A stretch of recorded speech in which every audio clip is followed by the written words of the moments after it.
Okay, are we ready? You are. All right, we'll call our Board of Finance meeting to order, please. Chris, would you do our roll? Schulte, It's Tom. Not there yet. Oh, no, it's calm. In the back okay, Todd Lavieri, here. Michael Chen, Here. Chris Labrie is here, Victor Alvarez. Here. Maria Weingarten. Here. Robert Hamel, Rob came on. They must have stepped Yeah. aside. Colin Dobbin, Here. James Yao, Here. Nick Matrakis, Here. Here's Tom Schulte. Jan Schaefer, She's absent. I am here. I was having Tom trouble. Schulte. Yeah, Tom's here at Hopkins. Tom and Bob are both here. Okay, and Deanna Carlson, ex officio, is here. Okay. So Very good. we are missing one person, but we have a quorum. Okay, we're good to go. Thank you. All right. Well, we'll start tonight. We're gonna do Public Works and Capital and Park and Rec. We're gonna start with Park and Rec. John. Good evening. Thank you for having me. So, I can go through all the slides, but I think you were looking for 45 minutes, so I'm gonna kind of move fast for you, but feel free to interrupt, whatever. So. There's 10 divisions in Parks and Rec, from park maintenance, and some of them are small civic activities, administration, Waveney House, paddle tennis, park buildings, Latin Community Center, Kiwanis Park. We now have a self-sustaining fund for both recreation and weddings, and then the pool. So you can see in your presentation, the team, quite a large full-time staff, from the maintenance guys right on through, dedicated full-time staff of 23. And with over 150 part-time seasonal staff, including lifeguards, et cetera,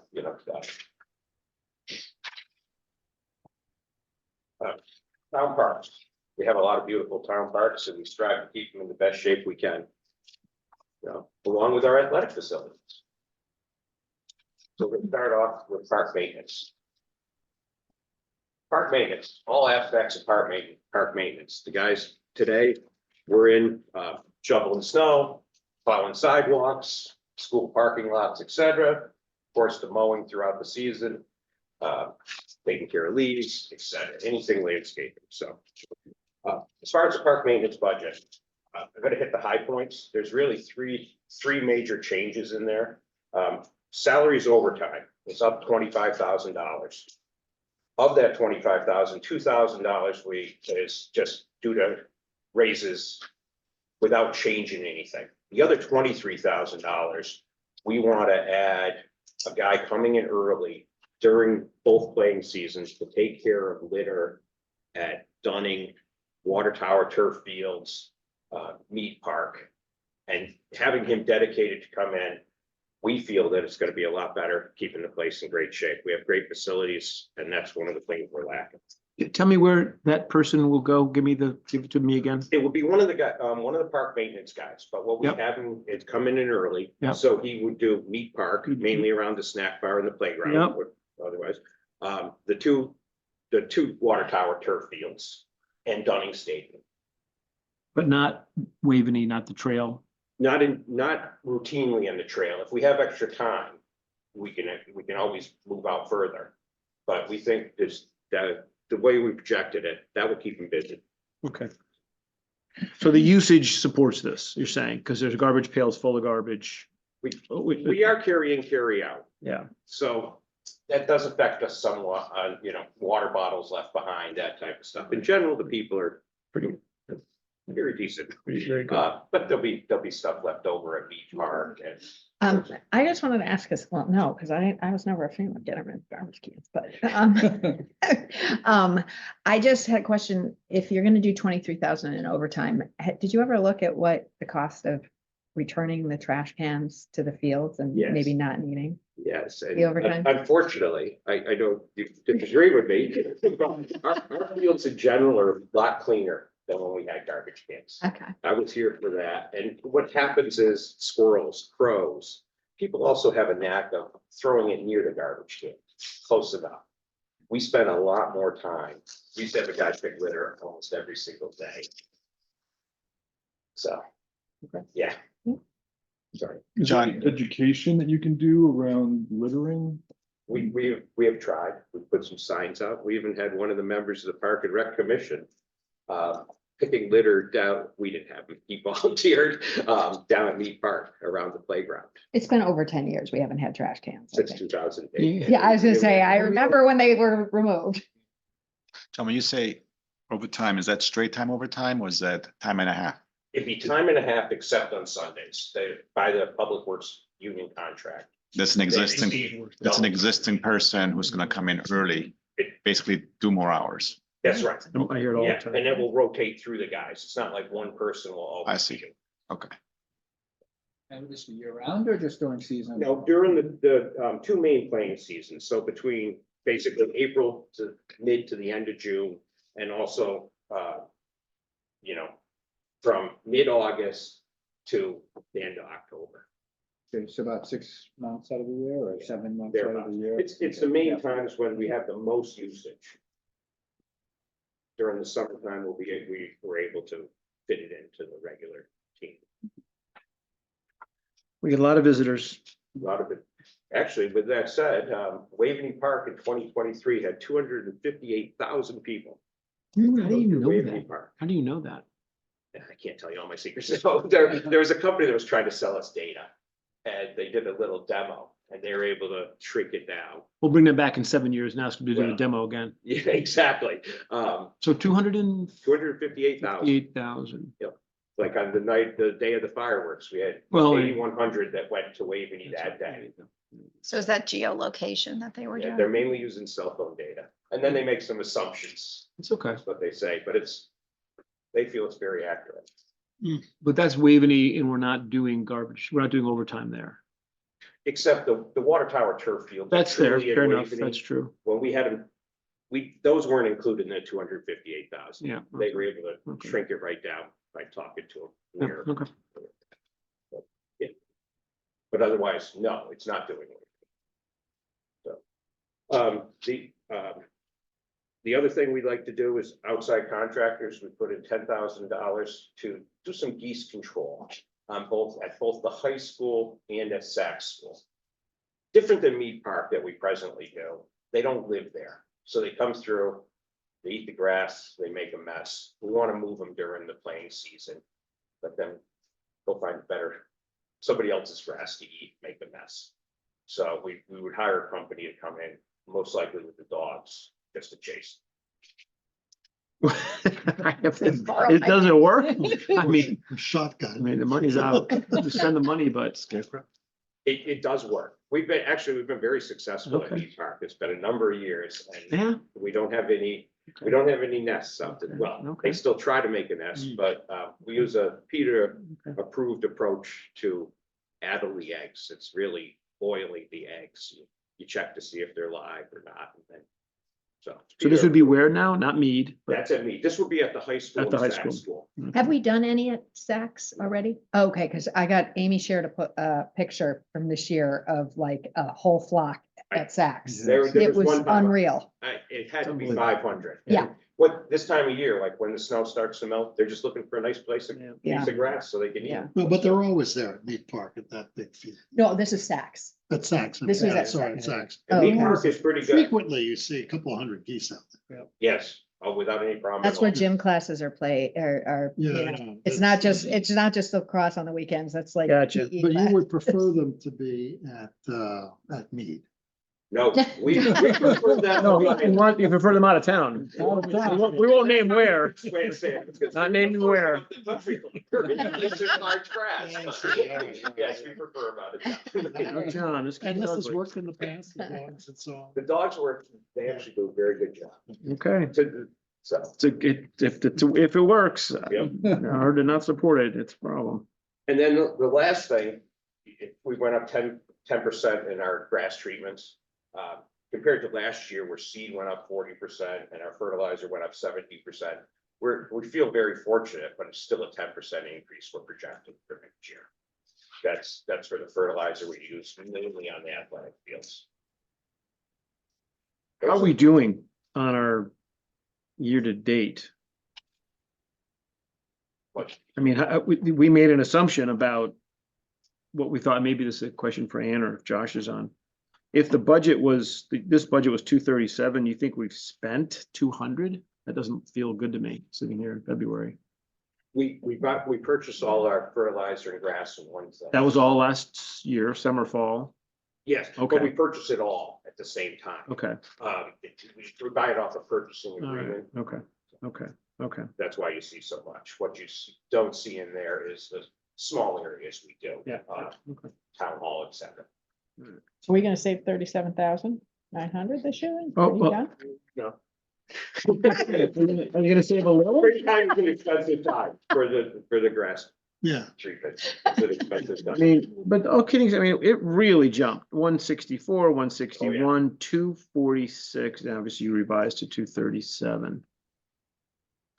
Oh my gosh. Yeah. Jeez. And This a was lot a- of that was due to petroleum, whether it's shipping organic, we try to use as much organic as we can. But then any conventional fertilizer is made with petroleum. so last year you were already reflecting inflation. Yes. Yeah, yeah. yeah. And this year, It's a more. 10% we this feel year. better. Yeah, Yeah. Seed is also a big portion of yeah, that. seed's gone up a lot. yeah. Seed, there's been a seed shortage, Yeah. unfortunately. We think we might be coming out of it in the next couple of years, but the question is, will they reduce the prices? Mm. There was a few bad years of growing rye and bluegrass. Well, so your net's out to 3.1%? Yeah, Everything? 3.1%. Look, that's not bad.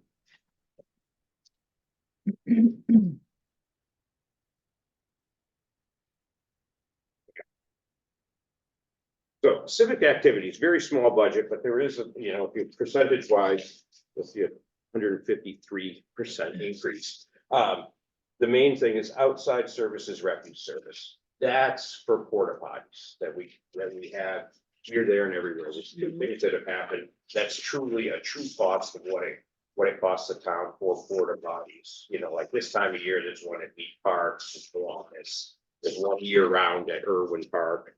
But we also have to have handicapped accessible units now, Mm. and they're almost double the price. So that's why that's gone up the substantial amount. The other things in there, like programs, band concert, that was for our Waveney summer concerts. We have money in special projects that we feel we can cover for a number of years, and we might as well use some of that money instead of using budgeted money to host the concerts. Just why did it drop so much? It was much higher. We were at 22 and 32,000 and 22, 23, and now, I mean, even though you're up, you're talking about. All your adopted was 6,000, but you revise it, that makes sense, up to 15 to accommodate what you said, probably. Okay. Yeah. So you're really going up 1,000 from what was revised. Yeah. Okay, but anyway, so up 10,000, but it's still at 16.5 is half of where it was a couple of years I don't know ago. what the 22,000 was, honestly. But even the, okay, well. Can't imagine. I mean, it's not COVID related, it's not a COVID. Huh. I don't know, okay. So way to tell the story is I'm down 50% from 3 years ago, but we are up this year. You want to come sit over here? Look, seriously, So recreation expenses. So this is all the outside recreation expenses, where a lot of stuff has come out of this budget for the last 2 years that went into the self-sustaining fund, which is working very well. But very simply, you'll see a fairly big increase percentage wise for the salaries full-time. That's for myself, Zach, Steve, Dee, and Debbie, the two ladies in the office. And what it really is going up is, it's not going up to 46,591, because the revised number should have been 498. So a lot of this is due to the fact that my salary came completely over to the recreation department from the Parks Department. Another reason why the Parks Department is so, was at 3.17. So the proposed is not 513, it's 498. The proposed is 513,761, yes. But the revised, do you have 467,170 or 498? 498. We have Okay, both. so that, compared to the adopted of the 467. Yeah, the revised to proposed is a 3% increase. Right. Which is, yeah. Which is perfectly in line with salary raises. And you're reminding us that the adopted 24 and the revised 24 is because you got transferred from one department to the other. Yes. Right. Salary. I would recall Or that. part yeah. of your salary. So otherwise, that 3.17 would be higher and this would be lower. When Oh, we in combined, 24. from Yeah, 23. 3.2. Yeah. 3.17 would be higher. and this You would be- stepped in and took up both jobs. So So- it looks like a 10% increase, but it's really 3%. It carries all the way through to the bottom line, I presume, right? Yeah. So the difference, so 23 to 24 shows you coming in from a different department, but the difference between adopted and revised, You have a look at revised. I believe that's because the salaries weren't put in there. And there's a social security line. but yours was just somebody No, else's, but I was mean, it? the salary It's up 15 increases. grand, I don't know if that- But the- Oh, so when they July moved it 1st is- over, they didn't don't. include, okay, okay, But great. But the big That makes difference sense. between, yeah, the difference here in 23 is this programs and activities, 462 that was moved out and not carried into, That goes Fiscal into 24. self-sustaining that we'll talk that goes about. into self-sustain. Okay. Yeah. Again, That's the driver. yeah, exactly. Again, we were 1.1 million 2 years ago. And this is a 600,000. Oh, it's the drop of the self-sustaining is a big chunk, of course. Okay. Okay. Waving house expenditures, so. The, with let's see, we switched the custodian from the town buildings. And Butch, if anybody knows him, who was the custodian up at Waveney, is now being the town utility repairman. He's using his skills and doing a great job, as much as I don't like not having him there all the time to help me. He still takes care of everything, and it's the best thing for the town. So that's the big thing with the reduction in salaries there. You'll also notice like part-time and overtime came out self-sustaining. Because we have a part of the recreation self-sustaining fund is for Waveney weddings. And major maintenance is down because we've been cleaning things What up. we're gonna do is we're gonna evaluate all our appliances. Mainly the kitchen appliances, the main thing, the building heating and all that is separate, Mhm. but let's evaluate them, see where we are, come back and find out if it's time to replace them. Like we did last year, we replaced the meat part appliances there. So instead of being at a point where we haven't been spending the money, Oh, we need to budget for it. are you gonna replace it with capital then? You're gonna, Likely We're gonna find out. buy If we new replace ones? it with capital, that won't be, it's not in this budget. We're gonna Okay. find out Okay. what we need, what we should do. take the savings. Yep. Okay. Paddle tennis. There's two main things left in paddle tennis, property repair and maintenance and the repairing of the courts. The property repair and maintenance is just the general maintenance of the paddle area. The repairing of the courts is summer work. We try to resurface, I should say, because there's new grit, 1 quart a year. So it's and tighten the windscreens, that type of stuff. The rest of paddle tennis has gone into self-sustaining, so the programs and the memberships. And we had some state rounds there, right? Last week? We did. That'll do it. No question. Yeah.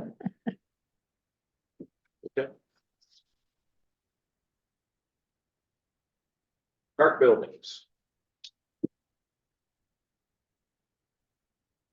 So again, switching Butch and Rich, et cetera. The electricity is the main thing that's gone way up there. And that's the main reason that electricity number is there. That number includes the lights on the water tower turf fields and the girls' orchard. Just for your knowledge, the lights at Dunning and the lights at Mead Park, the field lights there, are in the park maintenance budget. A few years ago, we took over Dunning from their program, and so we put money in the park maintenance budget for that, so. John, this may be a stupid question, but on the electricity, do you use generation versus supply? Like, there's business, I personally, I can't really answer you, but the guy that's coming up, Tiger, he'll answer. yeah, he'll be back though, but, yeah, that number's generated for me by usage. Yeah, And I don't know where we're locked in. yeah, What rate we're locked. because that could be a big difference. Hold that thought. Todd, hey, this is Josh. Hey, Josh. I might be able to speak to some of the assumptions that Tiger and I made when putting together the utilities budget. Okay. So for water, we did a 5% increase over 23's actuals. Okay. For electricity, we did a 17% increase over 23's actuals. He felt we went department by department, but we really felt like 17% was really, at least at the time, which was probably 3 or so weeks ago, the right place. And for heating and oil, we went 2.5% off of revised 24 or 23's actuals, depending on which was higher, just to make sure there wasn't a shortage on there. Well, help me with that. I'm glad you brought that up. On electricity, we did project a drop this year from 23, if I read this right, from 137 to 121. Am I reading that right? For park buildings, Electricity says 137,543 and 23 actual down to 121. that's a good question. I'd have to look and see what 23's budget was. Oh, you did budget. Nobody cares about that. Well, that may No, be seriously. why we were right. Yeah, that may be why we sloped it down, but. But I'm surprised we've year to date 48,000 because we would have had all the summer and the fall. And you don't use it as much. You're certainly not using it now. How are you gonna get to $121,000 by June 30th of spend? Is that a What month did that go through, Josh? year to date 24? Is it through That's December? or through January? December. Okay. End of Still, we're not December. using it. You have lights. Wall's the big light usage. That's my point. Yeah. You're not using it all, December, January, February, March. There's no air conditioning, is there? Waveney, maybe? There's no air conditioning Waveney. No, But they've I mean- adopted the water I mean, tower lights. That's a part of it. You're adding that this year. That's not in their compare. That's been in there. It's been in there. I don't, that's a, Water tower and Orchard Field have been in. we should take a peek at that. That seems like a big jump off of a low number that was declining that I'm not even sure we're gonna make it. I'm not sure how you're gonna get to 121 if we've only spent 48,000 at this point. So That- 48,000, I see 52. I just, Yeah, there's 52 in the book. oh, it's 52. I have 48 and what was printed out. So, okay, so you added the month of January, I guess. So it's 52. No, Still- no, I think Okay. he's using probably an old number. It should be That was 52. probably when we through- were, I wonder if that's from like the original, Okay, that might have been the original book. okay. Anyway, I'm just wondering if if we're gonna make our budget or our 24 number or even be below it, it's even a bigger jump, and it surprises me that we would work off of the 23 actual. Unless I you think- say yeah. that's the rate. I think Tiger would probably be best to answer if we've kind of signed on to a contract already, or if we're projecting out to what's anticipated for the per usage costs. We'll ask them. And you probably have Yeah. 2 months of no lights, because like July and August, there's no real lights being used, and you have the winter, but then you have super heavy usage of lights in the fall and in the spring. So maybe it's just the number of months that you've had. I don't know. Tiger will be able On to a tell good us. note For you guys is we're not able to use that money someplace else. It can't be transferred out of utilities. I'm just for questioning, something else. I get it. I'm just asking though, it's a big jump and I'm just, Mhm. I need to understand the assumptions behind it. we- That's all. This year might come in like 10 or 15,000 below this number. That was my point. Yeah, which means that A the. huge jump, Mhm. if that's the budgeted number from that. lower Yeah, we, number. we could save $40,000 in the budget right there. Yeah. Okay, let's ask him when he comes. We don't, it's fine. Okay. The other question we can ask him, in the winter, I guess, do we use electricity or oil to heat? Depends, Or oil mainly. Right, so if I look at, we've spent 8,400 through December for fuel, oil, propane. We're expecting another 61 versus the electricity. So I'm saying this is through December, so we have 6 months to go. 4 months cold still. We'll use oil and then 2 months for electricity. I'm just trying to, like we just said here, gauge what might happen, but we can ask Tiger.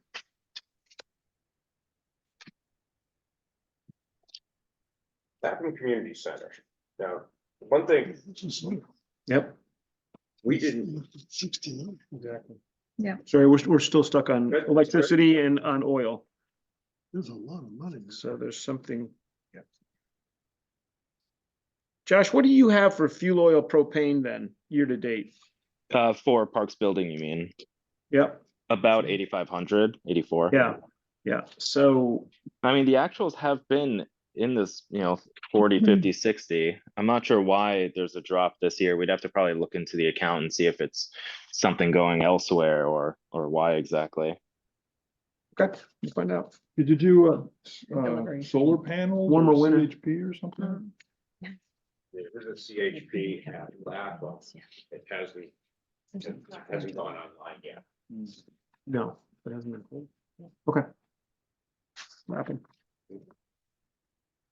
So Lapham Community Center, we did not put Lapham Community Center into the self-sustaining fund, mainly because we feel it's very important to support our seniors. With that, they do a great job. This year, they saved over $1 million directly for our residents with their program of Medicare Part D signups, so that's great. They have a new grant coming, so they're gonna be extending their hours and extending some programs into the evening. This budget doesn't reflect any of that. That's just grant money will be paid separately out of the budget. And if the grant's successful, we'll come back through the budget process probably next year if it's something that we feel should happen. But right now, our budget won't be affected by that grant. So. With that. can you So- just tell me with the grant, how many, is that one person that's being added? It's not even one person. We're not adding any employees. But to it'll the be paid for roles. overtime, It will be overtime. more than overtime, we'll be paying for the instructors themselves. So when I say Okay. instructors, teachers, et cetera. that So kind like of stuff. outside service Outside providers? services Okay. that way. And also there will be some monitoring that has to happen of the house building, because we're gonna try weekends, a little bit of Saturdays and also some evenings, so.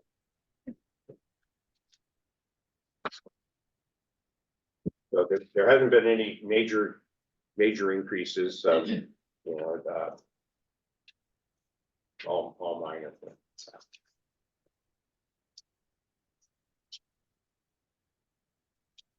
Kiwanis Park. Now, last year, we did make some increases to Kiwanis. We needed to get our sand up to where it should be. So the major increase there is lifeguards. So the part-time staff, minimum wage has gone up again.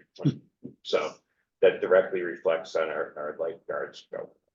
So other than that, with our increases from last year, we're in a pretty good place. There's some minor increase in pool chemicals. Kiwanis Park, we inject chlorine into the well water that we use to fill the ponds. So that it stays, meets the bacteria requirements. What was the traffic? What was the participation? Do you know on? It wasn't where we'd like it, and there's been a little bit of discussion on what should happen with Kiwanis, and one of the ideas that's come up is the possibility of a splash pad, which came up a few months ago in the Park and Rec Commission meeting.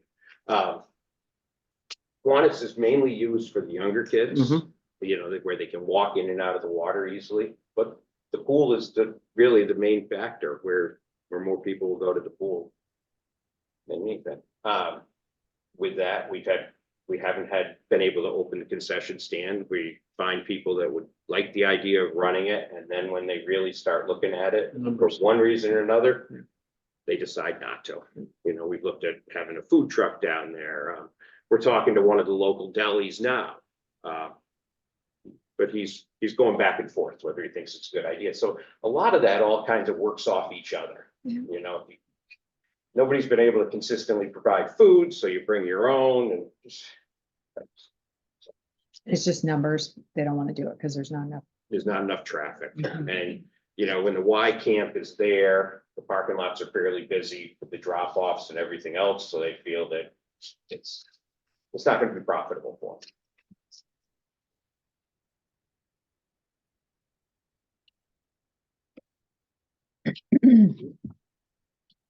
But now, we're going to our recreation programs, which basically leads us into self-sustaining. So we've been very fortunate with Zach as our assistant recreation director. In 2022, we had 60 people per session for our camps. We're going to go to 120 this year. Last year, we went up to 100. Brought a lot of new things with that. We have some exercise classes. We've teamed up with the Y for swim lessons at the pool. And of course, new programs like pickleball. So we've added quite a few special events over the last year. We just went through our father-daughter dance with the special, with the self-sustaining fund. What was nice was we had wanted to have one session, and we sold that session out in a matter of minutes. Right. And we were able to add a second session. So that's where the self-sustaining fund really works well. It's a profitable event. We're not like making a lot of money, but it does, so we can show that it works well. So we had a mystery dinner night, and of course, we still have the old programs like, fireworks, waving concert series, breakfast with Santa.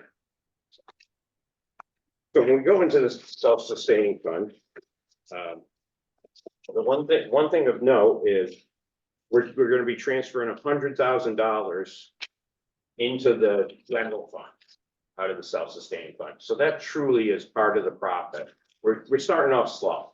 So working with Ann, we came up with $100,000 to come back to the general fund. So,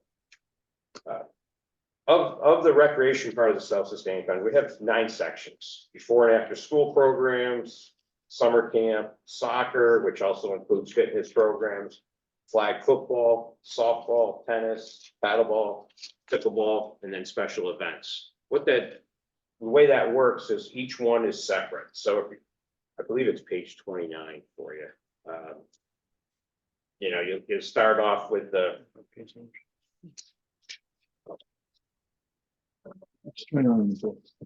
Yeah. Okay. Is this different is this, That number. is the book different from here? Maybe. Percentage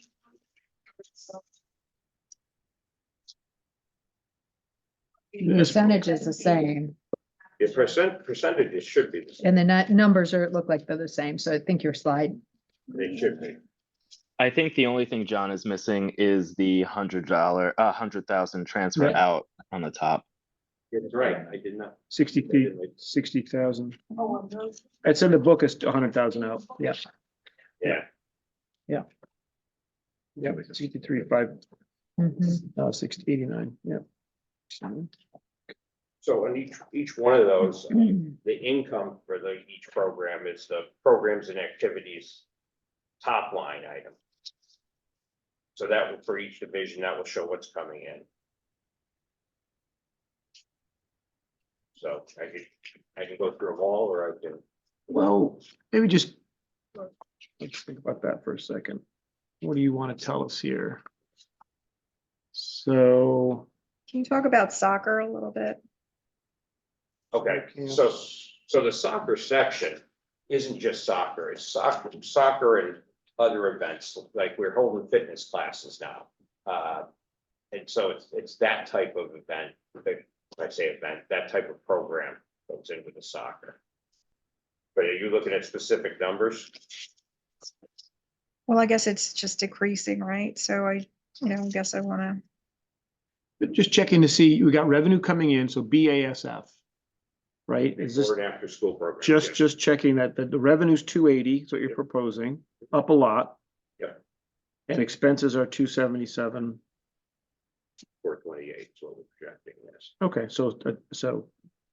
And every one of them, there's a slight profit. Yeah, some of them more than They're all others. self-sustaining and then some. So we put in, we just never saw it in general fund, because it's to cover the expenses on the admin side. Right, So you're seeing that level of profits, and then the programs that are very successful obviously are earning a higher profit because they're putting on more programs.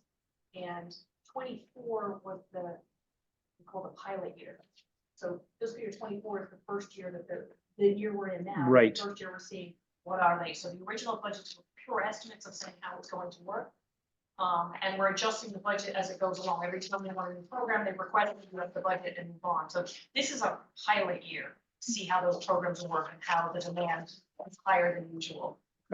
So the 100,000, contribution could change by the middle, by March, once we know the spring programs, how much we're having. but it's working. You're getting big participation. Fees are fine and it's covering costs. Yeah, And we there's. want to yeah, keep our fees affordable. That's right. That's one, Right. like But it's our also dance flexible. Your Yeah. programs are flexible. You can add them like you did with the dance. That's Exactly. perfect. Yeah, Yeah. that's working really well then. Hey, quick question. Where do You the have a question, Maria, on another $100 program? I'm sorry. Hang on, Michael. no, it's okay. Okay. Michael? Yeah, sorry, where did the 100,000 transfer in go to on our side, in the general side? It's on a revenue line on our side of transfer in the general fund. Okay, so it is covered there. All right, great. Yes. Thank you. Is it marked as a transfer in or is a salary offset right now? Not sure. Let's see. I believe it's as No, a $100 it's general offset? salary Okay. offset. Contract, okay. Anything you want to call out? Any concerns, is it working Working. as advertised, if not better? It's working better than Better, advertised. yeah, better than we that's thought what it I'm- would. That's what I'm Uh, sensing. It's allowing us to be flexible by adding new programs instead of waiting another year and a half, really, for a lot of them. Okay. So, Looks like the flag football has the best profit margin. So we should increase that program. No helmets. the flag football program is associated. You don't with need the NFL. nets. You don't It's need nets. very popular. It's just a ball and. And it's actually, Wilton has a spring and a fall. We only have a fall. We only have a fall, and mainly because we have so much else going on in the fields in the spring that it's partially field space. Yeah, because Messing I think with Wilton's lacrosse. program is just as popular in the spring as it is in the fall. That wouldn't surprise me. It's Wait, you want to do, also part of our self-sustaining is the waving weddings, so we've separated Wait, you have to them, go back to the logo and show them all the logo. right? That's the new logo. That's the new logo, which if you walk around Waveney, you can even see it.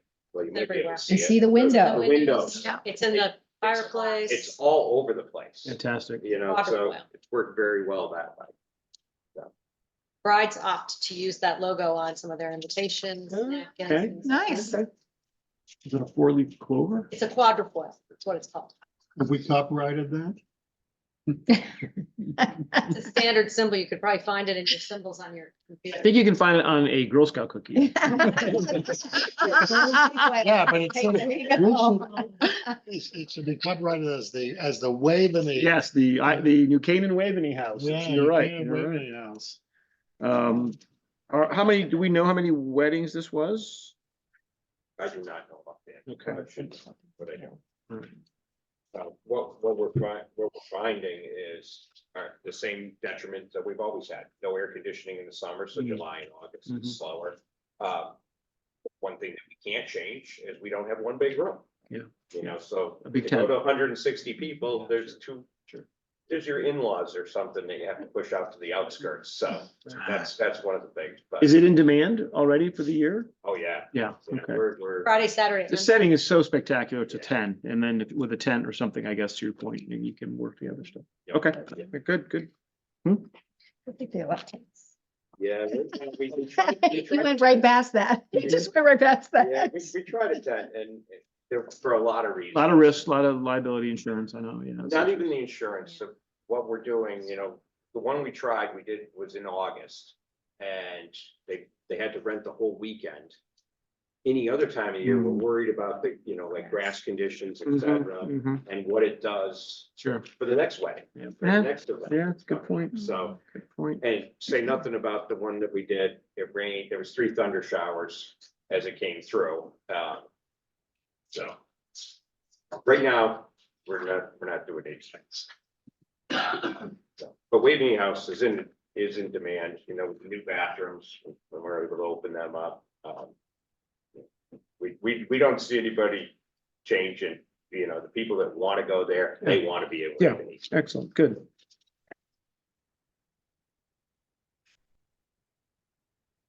So my next thing would be Steve Benko pool.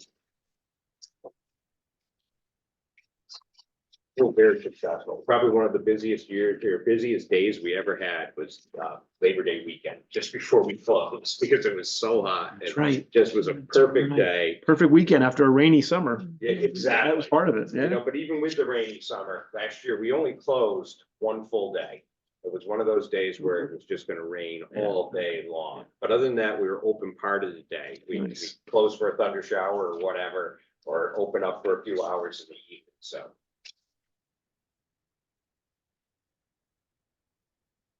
We did quite a substantial amount of work on the pool last year. Things with pumps, et cetera. We foresee we're gonna be needing to replace some decks. We're 21 years old. It's not surprising, concrete in New England, that type of stuff, but overall, the pool is in great shape for 20 years old. We're looking at a couple little small things that don't affect the end user, but affect the maintenance. We're looking at a robotic mower that would be able to mow the grass overnight. Because one of the problems is we have Mhm. the Y swim team uses the pool early morning, so it's a hard chance to mow it. This mower will go out, electric, charge itself, go out every single night. Doesn't overnight. complain. So it's a perfect location. I've seen them on golf courses. They're absolutely unbelievable. Some of them are this big. Yeah, You just work off, once they're programmed and everything's fixed, so it's not like the tree moved yesterday, you know, the tree's there, so it's all in the program. yeah. It's So- incredible. Doesn't Good, run over little kids. good over. Squirrels. It's very sensitive to that. It stops. It's, And in the pool, it's a fenced in, Yeah, locked yeah. place, so we'd have it mow overnight. Yeah. You just program it around when the irrigation system would be running. yeah, So and super quiet. nobody would even know it was going Yeah, there. that's So good, very good. That's, We're looking at that. We're smart. looking at some face recognition lockers where you can put your wallet in there. You could actually leave your phone, charge that, and you don't need to have a key or a padlock or anything else. You come back, it sees your face and automatically opens up your locker. Nobody's creeped out by that.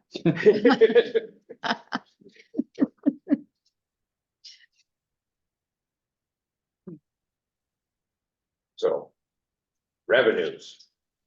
There's not a lot in there because most of our revenues go into self-sustaining. all shifted over. Yes, it's all shifted over. There is, you know, like the YMCA renting of Kiwanis, that's 15,000. They have a 3-year lease on that. And then the meat park snack bar. It's in there.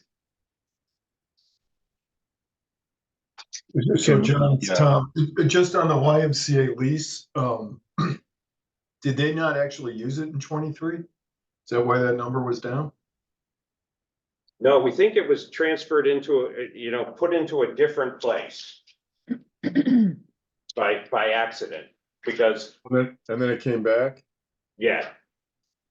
I'm not sure where it They did use it. So, and it wouldn't have been 15,000, and I believe in 23 it was 12,500.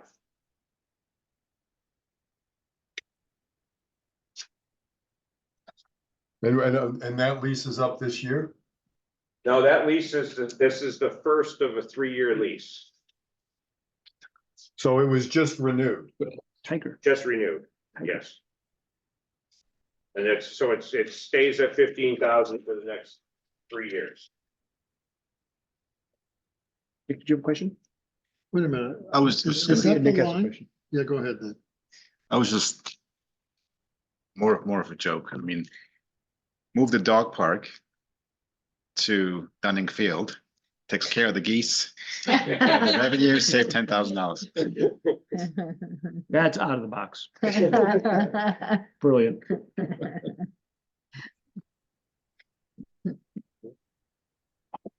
So now Parks Capital. Tiger will go through the infrastructure one, but you know, in there, it's the normal equipment that's used for park maintenance. So well, the first item is they're replacing a liftgate truck. This is one of the Parks Department, workhorse type vehicles. It's a low boy pickup truck used for plowing today, 10-year-old vehicle. So, and next item is a utility cart. We have 2 of these. This will be replacing one. It's a heavy duty utility vehicle that we would use from anything from a sander to do the sidewalks to hauling stone out on trails, field maintenance of all sorts. Must have. Yes, this is replacing one that's 10 years old, and now we're at the point of not, worried about not having ability. We have 2 of them, but it's not like we can go down to 1. So try to replace them every 10 years. Can you just explain, I'm looking at the, I don't get the right, on the utility card, I see 24, 25, 75,000 for the utility card. But then- No, that was for the the truck. Utility cart's 34,000 Okay, well, tax supported, okay, and then go up one then with the card, 75,000. the 75,000, and then I look at the 5-year capital plan and it's in there for 85. The truck this year should be at 75. I'm just I should say looking at- column A there, it Column does A. say 85. It's true. Should column A be the same as the total? 24, 25, or should it be different? I just, No, different. my guess would be, I don't know why 24, 25, is the year wrong? I'm like, No, Should those are it- both 24, 25. Yeah, the column should be, the total should be the let me same look as at column that, A. let me go look at the budget book, because I don't But remember. it's also different for the utility card. It's different. It's also different for Yeah, so there's. the probably ride-on mowers and a couple of the little things. So take a peek at that. That column A, I would think at this point should be exactly the same as whatever bonded or whatever other capital we're thinking about using. So the number should be different. So let's, I don't know, Tiger's back if he wants to answer that, but Yeah, why don't you keep going through them? I'm gonna ask it on every item. So Absolutely. I think John's probably working off an old sheet. If you want, I can, the book just should be looking- accurate. You know what? It's right on the book. It's right in the book. 137, yeah. It's just the, Okay. All right. It's right in the book. Unfortunately, on my I know, computer, so it's okay. It's these numbers, So is it Well- 75, Josh, or 85? 85. Says 85 is it's right. 85. Column A is right. Okay. So But then we're at utility cart. You said it's a must-have 72-inch mower. No, but I have 42 42, versus yeah. 30. in the budget book, I'm sorry. Go to your book. Don't use the, Yep. don't use Yeah. the. Let us know what the number is and then tell us. Okay, so the 72-inch mower is 42. This is good. This is replacing an out front mower. Must have, yes. It we use all over for parks and field maintenance. So did that come down? Was it 125? It did come down. You do got a because we different changed- item? We changed what we wanted to do. Okay. Instead of buying one that would convert into a snow blower. Okay. Because the prices have gone completely through the roof. Yeah. in my mind, for no real reason except supply and demand. And is it now in the bonded or in the tax supported column? I have it 42 in the tax supported now. Okay, we're gonna have a couple conversations here. So one of them is so it's the 42,000 and that's the column it's in. Okay. The next item would be the ride-on mower at 14,000 in tax supported. That's the zero turn, so you'd see the guys going around here and there. Those are 60-inch mowers. So that's a normal replacement, 8.5 years. This one's 10. So, It's because we asked this question last year and you said we could do one more year. well, last year you supported us. Probably, yeah, all right. So. The articulating loader, that's similar to a Ventrac, that we have one. We use that for anything from cutting back trails to cutting the edges of meat pond, that type of stuff. This will be an addition to our fleet. So is it definitely a necessity? No, but it would allow us, we weren't able to cut like meat pond edges as much as we would have liked this year. How long, what's the lead time if you order that? What would you do? Order it now, order it in June or when? We'd have to. Guess you got to wait till we. I'm just asking if you're gonna, if you order it now, or you can't order it really till June until we approve this. So you order it in June, what's the lead time? 6 to 8 months is what they're saying. You don't have it till next spring of 25 anyway. Yep. All right. Well, here's the thing. We got too much capital, both too much in total and too much that's tax supported. We're not gonna be able to afford all of it. We have to figure this out. So well, let's go through and understand everything you're asking and then come back. Is this, when we have this conversation, I think, well, because you're gonna talk about parking or public works too tonight, capital. When we're gonna have to decide what thresholds we want to have for tax supported. We have to do that tonight, but just have in the back of your minds because it's adding up to a big number. So Tiger, I don't know if you want to come up, but we don't want to have him hanging out here on capital if you have to answer the questions, but is that a must-have, that articulating loader? It's not a must-have, but Okay. things similar to being able to have the pond cut, the meat part, the edges cut that much more when one breaks down. You're just not gonna have it till next spring anyway. That's true. So So, I guess you're arguing if we're gonna you're putting it off a year, regardless of, yeah, okay.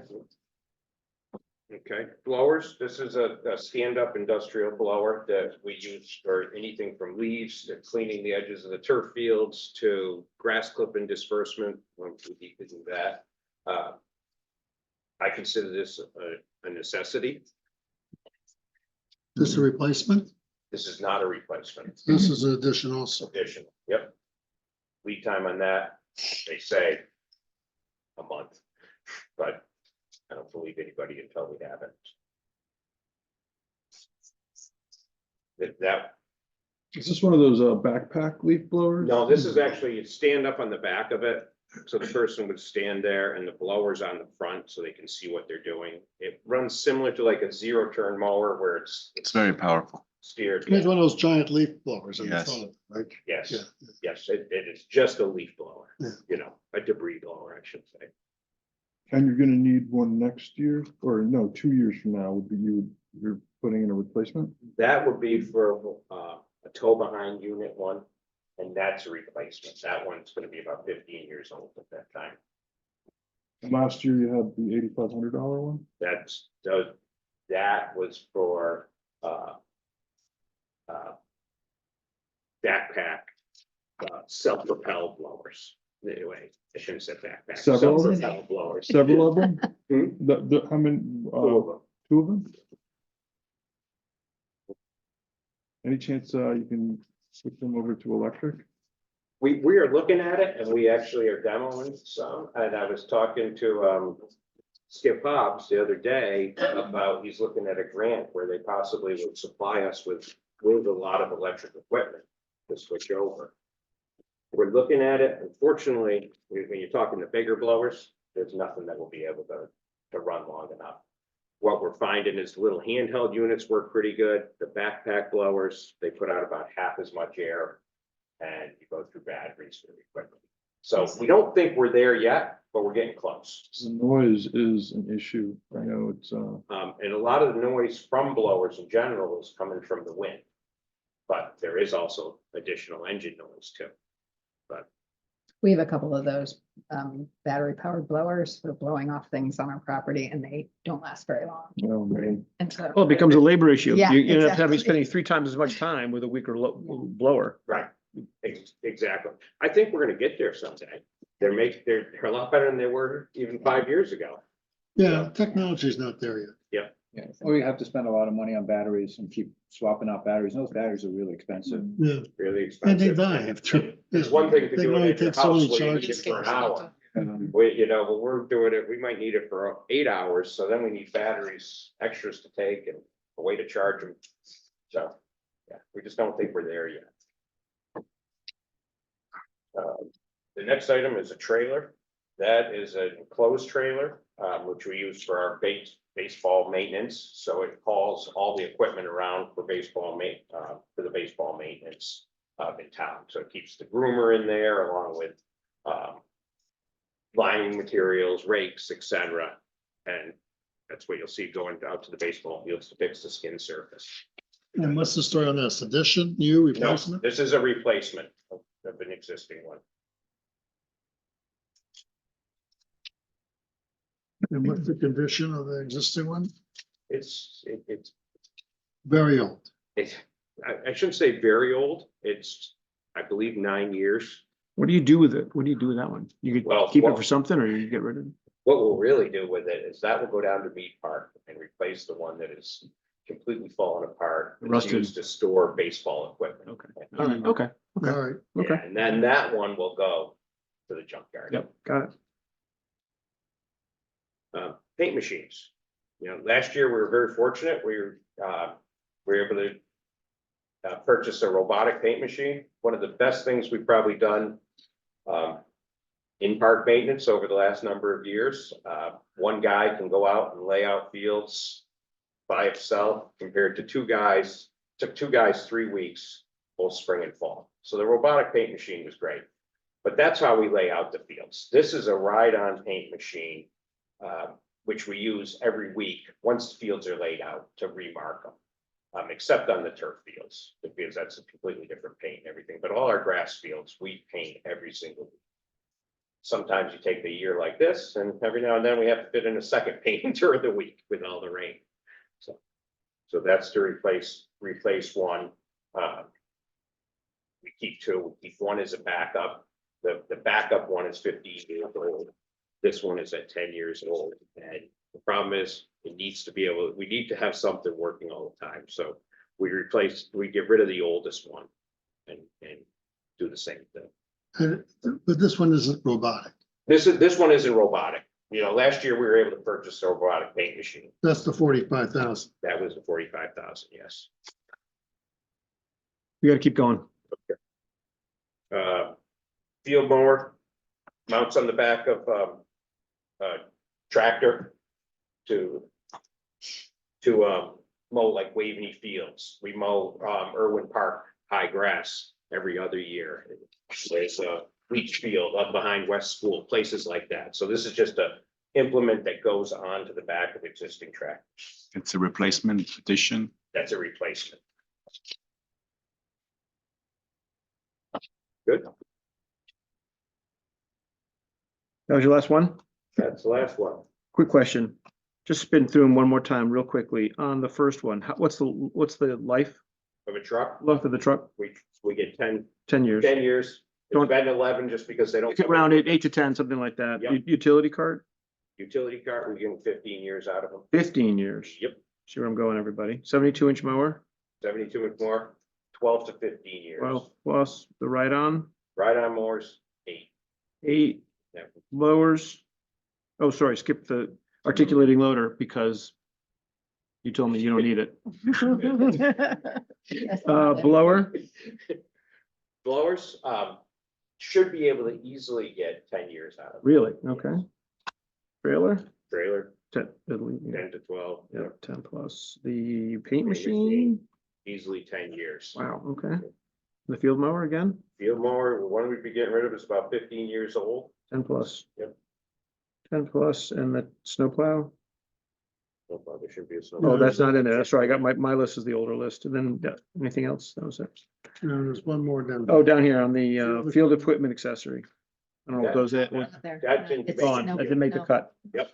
So team, the thing we're gonna have to think about is we had kind of created a threshold of $50,000 and below that, we wanted to have that be funded by tax supported expense, not bonded. I have to say, things that are 10 and 15 years old, I think we ought to think about this, just to think about, not to decide, but tonight, in a couple of weeks, we're gonna have to make these decisions. That this is a way of trying to reduce taxes a little bit if we bond some of these things versus pay for it out of tax supported monies. Okay, and that's why I asked, because if it's a 3-year thing or a 5-year thing, it's a hammer, it's 5,000. We're not bonding that stuff. This is bondable stuff. And so we have to think about it. Okay. Did you want, you're not gonna do infrastructure? I'm not gonna do infrastructure. I'm gonna leave that for Tiger. Okay, So other than that. thank great you very job. much. Thank you so much. By the way, awesome all the way around. The parks are amazing. The programs, the self-funding thing that we moved to was a stroke of genius. It's gone very well. It's been flexible, which is that's what the taxpayers want. They want to have them. They want to have access to them. They don't want to be shut out of them. And it's what seems to be Just working. the father-daughter dance to people that we could make happy when you're no longer on the waiting list. We Perfect. figured it out, Perfect. but you'll have to come at Figured this it out. time. Figured it We're out. very happy. Well done. Thank you. Anything else, buddy? Anybody? Questions? Okay, Thank you. thank you. Thanks. Tiger.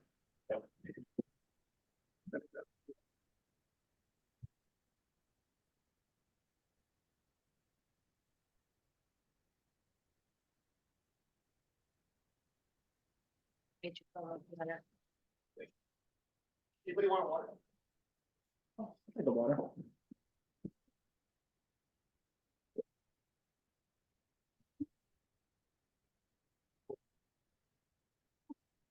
Water boy. Who needs a water? Sure. Anybody? I got extras. I'll take one. There you go. Bring them in my phone. Maria? No. Good, thank you. Tiger coming up, I need a serious. Absolutely. I just think that's awesome. We have to start with terrific job today. Oh, thank The you. roads were terrific. Everything I saw. I think all the food. Parts I over there. A lot different than my town, and neighboring towns. Say again? When I came in, a lot different than my town and the neighboring towns. Okay. Yeah. And, towns we came through, so. No, they did a fantastic job, as always, I should say. As always, exactly right. Like I said, I got one complaint, and I was looking at one complaint out of 20,000 residents, I'm gonna take the one. complaint. And then Deanna apologized for. That's not. That's not good. Yeah, I did say I hit, right? You did. Weird. well, thank you for having me. Yeah, I'm happy to present our fiscal 25 budget. To you, I'm gonna kind of try to jump along with I gotta give a shout out to my dad, he's 83 years young today. Hey. I run in my budget past him every year, and at Super Bowl, he said, so what's your budget up this year? I said, it's $1,000 over 13 million. I need to find that 1,000 because I don't really like that 13. Oh, million. 1,000. And he said, what were you last year? I said, just over 12.5. And he says, 3.5%. Wow. Like that. I was like, whoa, Whoa. gotta give him credit. So I Really? I was like, yeah, that 3.45. I'll give you that all day long. So, Pretty good. but yeah, so we're at 3.45. Right in the range-ish that we had asked. So Yeah, thank you. little- for that. A little bit, high. You know, I'll be honest, a little bit above what we wanted, but we're in the inflation range, right? So we're right there. Maybe not after today's news, but. Well, yes, I saw that. I'll kind of give you an idea of, call up the overall graphs from fiscal 10 to 25. That's bold red. Those newer members, that's inflation.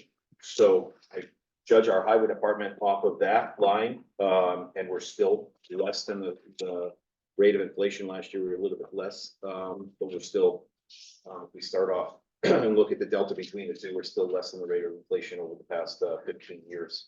But I'll kind of jump in and say, this is where we are, we're at 13 million. 48% of it is salaries, 12% of it is utilities. About 97% of it is, in essence, or 98% of it is things that are contracted, things that we do every day. And I would call those non-discretionary. The interesting thing is that last year our salaries made up a little bit greater of a bump, a couple percent more, and the year before that, a couple percent beyond that. So we were above 50% 2 years ago, and it seems like the trend is now continuing to drive us down further, whereas we see our utilities increase and our contracts and other things increasing and taking up a greater share of our overall pie.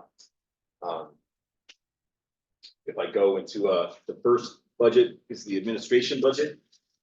It's a net change of $15,000, 4.57%, 351,000. And the only driver here really is an increase in the salary line and some of our office equipment. The leasing for our office equipment has gone up over time, and our supplies line.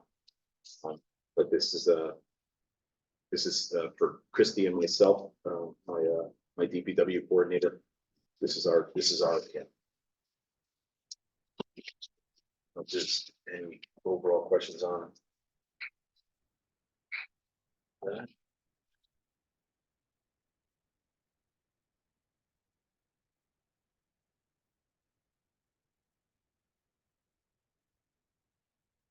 A memory, what was the drop back in admin in 22?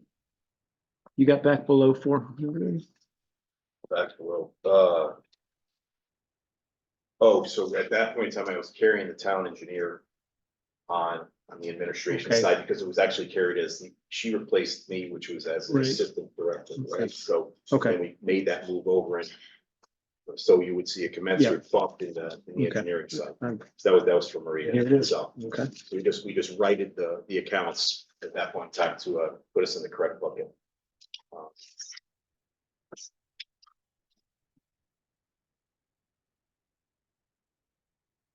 Good. All right. The next would be engineering. $400,000, just under 401,000. It's a drop of just over $2,000, just under $2,000, 0.45%. This is a decrease in the part-time salary line.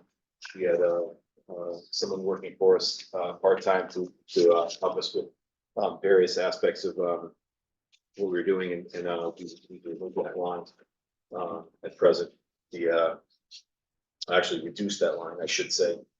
We still have some work primarily around when we get to detailing out what the sewer fees would be from April, May, June for you. That's predominant. That gentleman does a fantastic job for us during that time. And we're saving monies for that look, and for a couple of other special projects that we have.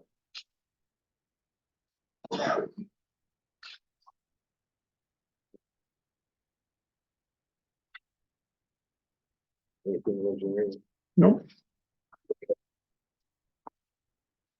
Yeah. Well, where's the WPCA? That all would be in sewer. That would all be in. Yeah, okay. That's correct. The study that we're doing. Okay. That's correct. Yeah, capital side of the sewer.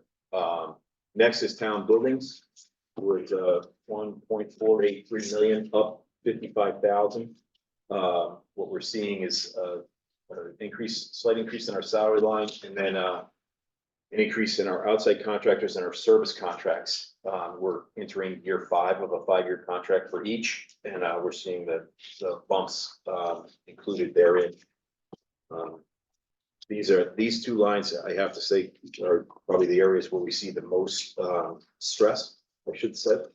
These are the ones that allow us to maintain the buildings, each one of our buildings. We've got 66 structures. These are the lines that we draw from. We were asked at the Board of Selectmen as to whether or not we had enough money at present to then hire, say, an individual, similar to what the Board of Ed has done, where they've actually brought people in instead of hiring out. We're not at that point in time to look at one specific trade, say a plumber or an HVAC or an electrician. We're trying to see whether or not we can combine trades. We've seen other municipalities doing that and hiring more someone who has, say, either dual licensing or has dual capabilities, so to speak. And we're investigating that at present, but we don't have anything where we would say, okay, we've tripped that amount of work to say, we could hire from within and actually then see a drop in, or a savings. The majority of the time when we hire out, we're getting 2 individuals to come for us. So, the look is usually you want to have a coworker with you, not only for ease, but also for safety. And we definitely, at that point in time, if we were looking at 2, we definitely don't have enough of a specific trade to look to hire. We are continually looking at it as we go forward to see whether or not there's another way to save some money and still service the buildings that we need to. Tiger, is there a reason why it's a difference in the budget book, the 1483 you have on the slide versus the 1338? Everything else looks okay, including 24 expenditure.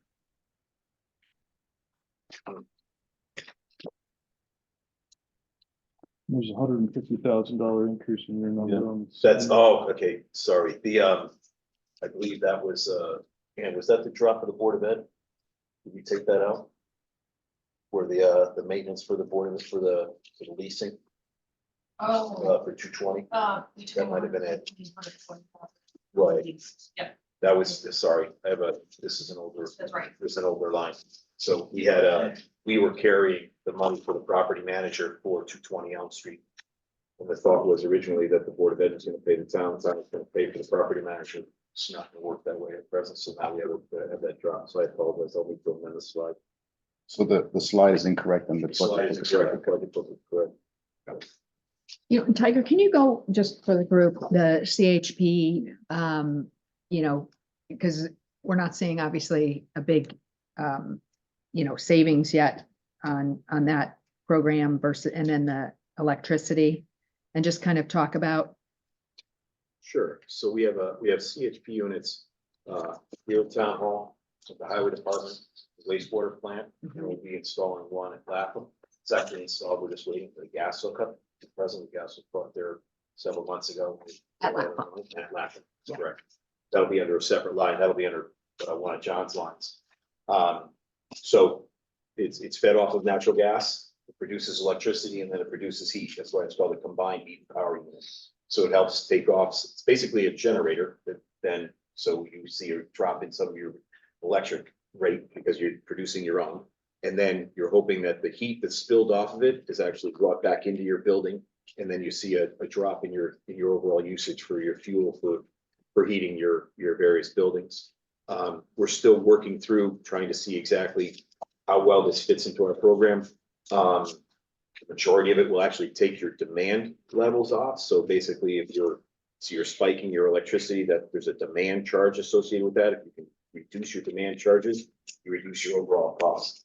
What you're not seeing here, what the unfortunate thing is that what's factored in there is gas prices go up, our electricity has gone up this year, will be going up this year. We were on a long-term contract with Constellation for 5 years at a little over 8 cents. For supply, What? for supplier generation. For supply only. Yes, for supply, the distribution is always still through Eversource. Yes. Now we're at 11 cents, but some of our neighbors signed the day after we signed at 11, our neighbors signed at 16 and 17. So the day before and the day after. So we actually have a very, very favorable rate, but the difference between 8% and 11% is still 22%. Well, right, so that's a market change. So we're working through use of the CHP units, the maintenance thereof, and trying to see exactly how we best can utilize them and then make sure that they're, right now they're working excellent. For us to generate electricity, we're trying to see exactly how much we're going to save on the heating side. Lapham, we feel that can almost help take us off the grid itself, and if it takes us off the grid, that's a huge savings, and then help us a little bit on the shoulder, basically the shoulder months of the winter for heating.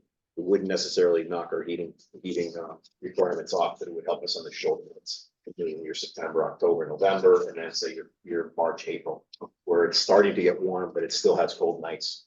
That's when the unit can actually help us. Won't help us very much through the January, February, and it's very cold. So And you're also we thinking don't that wanna could rely be on- what, not Susan? this next fiscal year, but the year after that should see that? We're hoping to see, right now we're working through exactly where we are and where our savings are, okay? And then what our payback is at that point in time. We're working with the consultant and with Aegis to determine those numbers. And then, the further we get into it, the more information we have, the better we can, detail in those costs or, those savings. I was gonna wait till we got to utilities, but question came up with John on park buildings expenditures for So, utilities. Time on that slide, yeah. Yeah, utility, were you not paying attention to your other meeting or? I was paying attention. Okay. It's just on Just the to- slide. So we're trying to understand on both electricity and fuel oil, we seem like we're running below the run rate for the budget Mhm. this year, pretty substantially. Year's not over, it's February, we got a lot to go, but the question really then is the proposed budget increase all real? Seems awfully huge.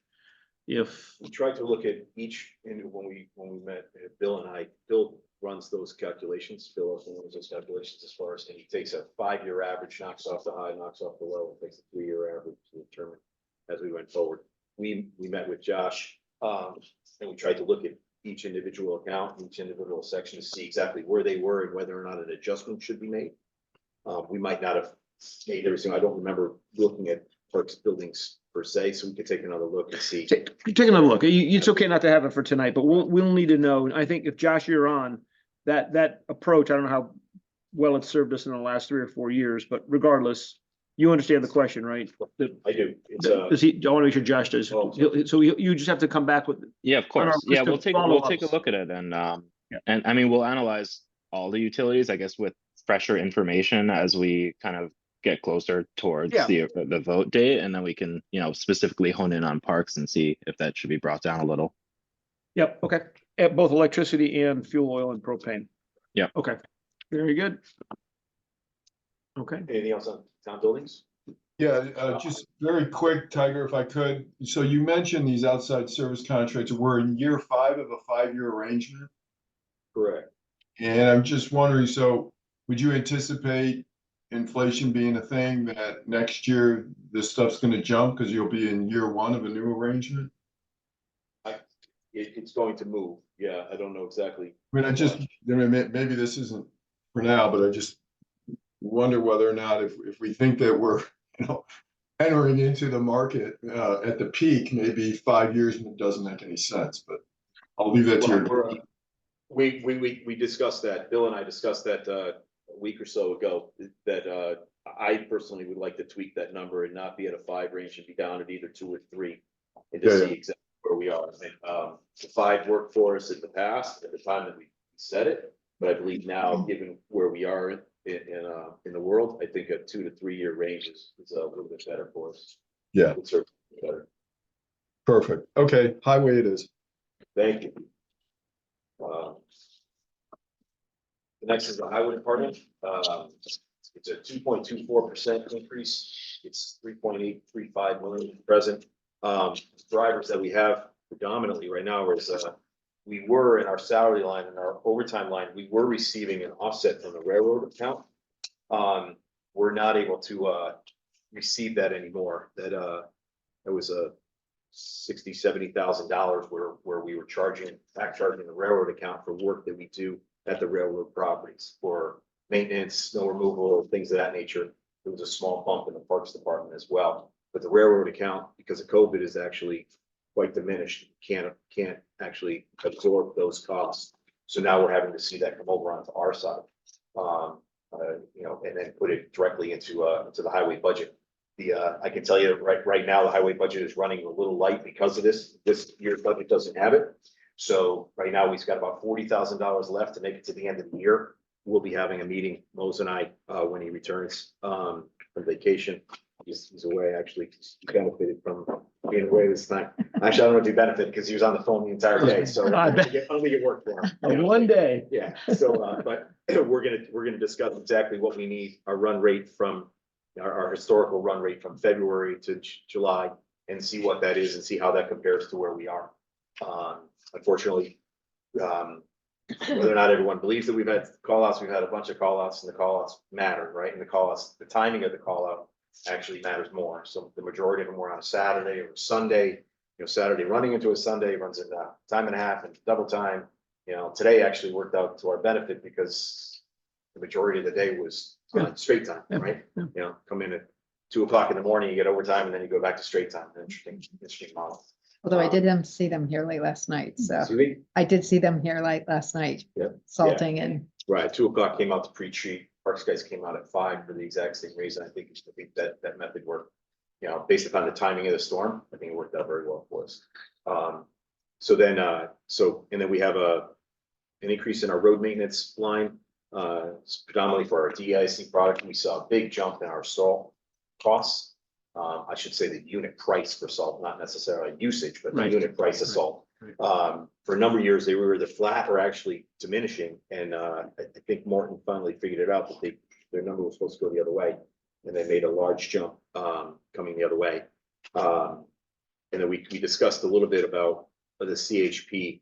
And then the only thing I missed, unfortunately, is I forgot to add cemetery operating maintenance. I put in capital, a number for our cemeteries for capital, but based upon the discussion when Leo was here, we had talked about a dual look, one for maintenance, meaning, you know, day-to-day maintenance, and then another one was for capital maintenance, capital expenditures, and I actually forgot to put that in. Remember the one, didn't remember the other, so here, this would be the last step that could be added. Because it can't happen at the town council, so this number would have to, if it stayed the same, it would have to jump to $3,860,946. If you make that change. Well, I think we recommended it, so You did, I Yeah, just so don't want to put words in your mouth. where does so it go? What line item This exactly? would be, we would keep it as separate, I would just keep it as a separate line, the cemetery maintenance and the highway Okay. department. Yeah, I Yeah, think we separate, we yes. agreed to have it in the budget, That's correct. and you have it in capital, you didn't put it in Yeah, operating. cap, I Okay. just, I think forgot that's to, fine. I forgot to make. Are we okay with that? Everyone remember this conversation? Okay. Yeah. Anything else on highway? Thank you. The next is the transfer station. It's a 8.3% year over year. We have an increase in our recycling and our bulky waste.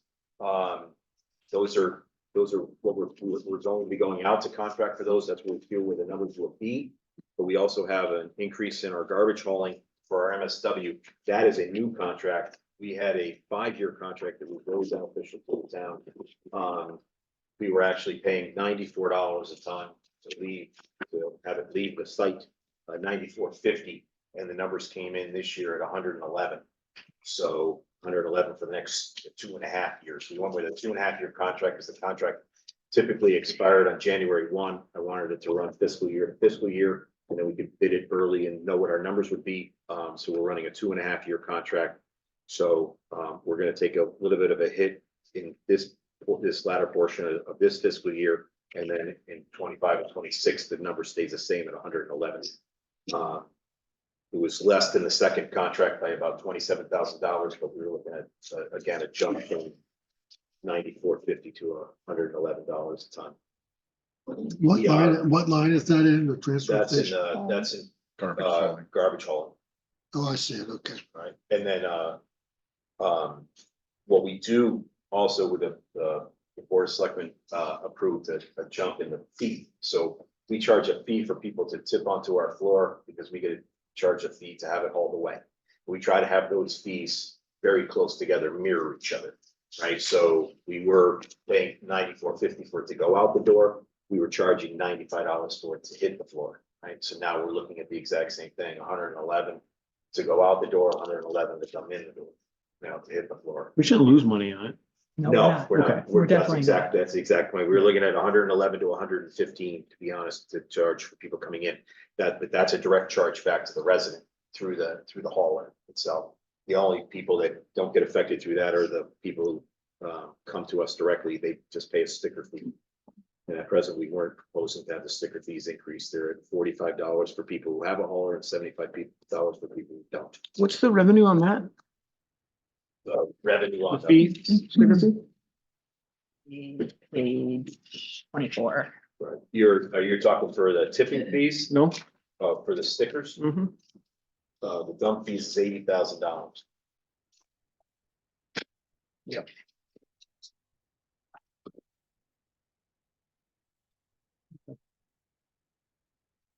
You ever considered raising the prices for those fees? Yeah, we have, we Because I would imagine not a lot of people are dumping bulky stuff. at transfer The bulky waste, so bulky waste, we actually increased those fees.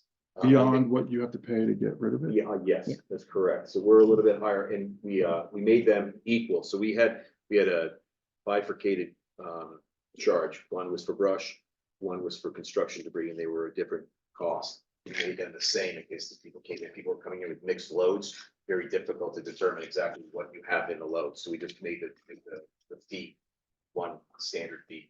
It was 114 and 120. We went to the $120 a ton. They didn't drop to the 114. So people pay for that, and that's we're not losing money on that when it goes out the door for us, because it comes in at a certain rate, goes out at a certain rate. But we charge for that. But we are seeing our recycling costs. We're not receiving money anymore. We're not getting a refund for our recycling anymore. We're paying for it to leave. So that's the reason why we see an increase in both of those. So I'm suggesting perhaps raising the price on the people. Talking about the- dropping off. You're talking- $45. You talking about that? Yeah, No, you're the talking- combined construction Oh, that. We debris did and. this year. We did. We did just raise did, that up. like in, Right, I did that with the Board of Selectmen like That's a correct. month or two ago. that's correct. And we are not negative on, it is a slight positive. It is. Just like positive. I would even, I mean, it could be a big positive, because we want to create a disincentive for people to dump off a lot of garbage. To a degree, yeah, except for the fact that we're worried if we disincentivize it too much, we'll find it along the roadway. And dumpsters. Right, And and in- our dumpsters and our park. If you, I could show you a picture of a Yeah. sofa that was in one of the dumpsters in the park, right? So that's exactly what happens. If we try that too far, if we err too far on that side, then we will actually see, people will actually bring it right down the road, and drop it right off in front of the gate for us. Very nice of them. But, you know, but we've got to go pick it up at that point in time. So, So they're sort of conscientious. so they. Sort of What about, conscientious. have you seen, or have you been able to quantify the reduction in volume due to the swap shop and the composting? Not yet, but there is a reduction. The swap shop is working very well. I appreciate you bringing that up. So we went from 3 days to 4 days now. And it is working quite well, whereas the majority of the things don't last very long inside, you know, and they're not throwing away too many things. We don't have to clean it out per se too often, you know. The ladies that run it, Planet New Canaan, are doing a fantastic job of staying on top of it. We've had no complaints. We haven't had any arguments, you know, other swap shops have arguments, and problems. That's one of my concerns. Time we haven't had it. So knock on wood, we've been doing very well. But it's difficult to determine because we're coming off COVID where everyone was cleaning everything out, right? So our numbers were very high through COVID. They started to come back down again a little bit. It's very difficult to determine. Is that just post-COVID or is that swap shop related? I think we, as we start to normalize from where we were previously, and then we see a reduction at that point, then we could contribute that to the swap shop. I would be comfortable doing that at that point, but right now it's very difficult to determine. We're still trying to see where our new normal is, where we're gonna come out on the other side of COVID. And how many residents buy stickers? 1,700, Excuse me? about 1,700. Yes, sorry, I thought you said 3,200. No, yes, about 1,700 stickers. And that stays pretty. 45 bucks, 80,000. Excuse me? Yeah. You said 80,000 in revenue, right? Right. 45, 1,700, 1,777, actually, I think. Yeah, well, some are 45, so you got 45 and 75, right? Because it. No, but No, I only did wait a minute, 45. but Okay, I didn't know I the did two. sticker revenue in here is 130. The dump fees are 80. Oh, sorry, did I say the wrong number? The, The sticker fee I thought was 45. That's what how I. Well, I it charge- might be, yes, but the that's correct. revenue's 130,000, which there's is two just sticker 2,400. If you have a right, haul, there's a it's dump less. fee, that's for the brushing waste. I apologize. The sticker fee was 120,000, 130,000. Oh, okay. All right, not 80,000. Year to date, we're at about 100 grand. Yeah. But I think your numbers are still close. No, over 2,000 though. Good number. Okay.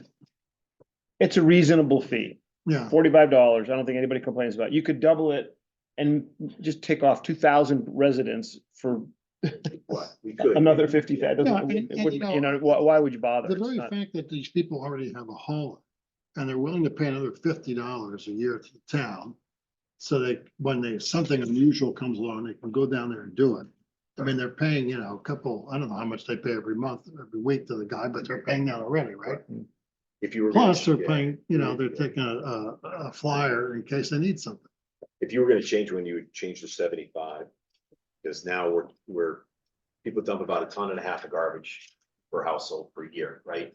And it used to be, we were doing it at $90 a ton, so it was $135 was about where you could break even. Now we're at 111, right? So 111 plus 55, you're about $165, you know. Now there's starting to be that bigger gap Yeah. where they're actually, you know, so that's the one that we'd like to look at. Not necessarily the 45, because that would be almost punitive, right? And we want those people to come in and bring their recycling in. Yeah, yeah. You know, Yeah. and, yeah, do those things. And you can't utilize the swap shop without a sticker. So that's the other part of it, is that you have to have a sticker to utilize the swap shop. It's sort of incentivizing that. But that $75 portion, that's the portion that we, you know, that we should start looking at now that our tipping fees are coming a lot higher. How many people pay how many people pay the, you know, if you don't have the service come to your house, you pay the extra, how many people are in that category? I don't have that broken out at present, but I'll get you that number. I'll get you that Is number. that, you're right, that's the one that we should increase, which I think makes sense, because, you know, they're saving a lot of money not paying a hauler, and they're probably bringing a lot more garbage. Right, they're bringing it closer to the 1.5 tons, right? So that's basically, you know, and that's, like I said, that's, you know, charges, that's gonna cost the town now about $165 per household per year, and we're charging them 75. So I'll And find that that just seems out of number. whack to me, but Let you know where that is. I would be in favor of raising that. Yeah, the fee, the interesting thing about the fee is we instituted the fee, then it was very, people didn't like the fee, then it was removed. And we started the fee again, and then we kind of raised it a little bit, dropped it, raised it again, and then we bifurcated it at that point in time, came up with it too. And we've been separate for several years now. I think that's a good method. But I think now we need to take another look at that secondary line. Let's see. Anything else on the transfer station itself? All right. John already covered parks maintenance, the operating side. We get to the nature center. The nature center is, we strictly pay for the utilities for the nature center itself. And this is where we try to make an adjustment in each utility line based upon what the actual expenditures were. So we're seeing a slight reduction, just under $2,000 year over year. And we kind of looked back on 21, 22, 23, and then tried to come out with what we felt was the best number there. That's a long and short on the nature center. Anything else on that? You okay? Town utilities. This pays for the town's sewer fee. Okay, the town's usage from our buildings, our contribution to the sewer fee, to the sewer fund itself. And then we pay for our hydrants and for our streetlights. So we lease our streetlights from Eversource at a set rate. We have 427 of them in town. We pay a set rate, but with that, pay for the electricity, they pay for the maintenance and the upkeep, and anything that if it's in need of work, they take care of it for us. So we don't necessarily have to take care of that side. And hydrants, we have 318 in town. We've got the way that they base that is we're charged a fee for the number of hydrants that we have, and then we're charged a fee for the number of inch feet per main. So an inch foot. So you've got an 8-inch diameter by 1 foot by however many feet you have, then you're charged a rate associated with that, because you need to have a 6-inch line or an 8-inch line in order to service a hydrant, right? So in order to have your fire service, you've got to have a larger line. Larger line costs querying more money to put in, install it. They charge us back, but they also pay us a fee because it's considered property, and it's property in the town, so they have to pay us a tax on the lines that they have in the ground. So it's a kind of, we pay them, they pay us. But overall, we look at the fact that normally they come in and they ask for a 5 to 8% increase from Pura year over year. Usually gets dialed back to around 3%. We try to keep ourselves at around the 3% cost going forward on these lines. don't know if you have any questions overall. Well, but the streetlight guys got 5%. Street Eversource, Yeah. yeah, Eversource is usually 5 or above, and it's usually staying at about 5. Aquarian's at about 3. It's usually the way it works. So that's what you did, yeah. Yes. Sorry. Tree service you'll like, it's at 0. Last year you gave us a very good bump, there. We did an analysis overall to see exactly how much of the budget we were expending year over year. Last year, he was able to spend 93% of his budget. I think we're seeing exactly where we are, how many bids we could get out. We were able to, and then this kind of gives you the breakdown as to how much it's a bid item versus emergency. It's pretty much 50-50 across the board every year as far as how much we spend on an emergency call out versus items that were bid. We're now at a standard 12 bids per year, 1 per month. And I think that going forward, we'll be able to probably, obviously prices will eventually rise, but I think we could stay at this number for this year and possibly next year. And still get 12 bids out and not have the stress whereby we couldn't get that last bid out for the year and had to wait. That was not a good feeling to have to wait another month or so, knowing we had trees that we needed to take care of and we didn't have the monies available in the budget. How are we doing on the work? Very well. Yeah, they're pretty much done with the bid that they have within a week, 10 days, and then roll back forward to the next one. So there's a very small backlog, let's put it that way, especially right now, they seem to be very hungry. That's a great question. Yeah, and then as far as it goes, you have to be on our emergency call out list in order to build those. Right, so you have to take a little bit of the pain, a little bit of the bubble, so to speak. So, and we rotate them on a weekly basis. They're on for a week and then they're off for several weeks, and then they're back on again. Okay.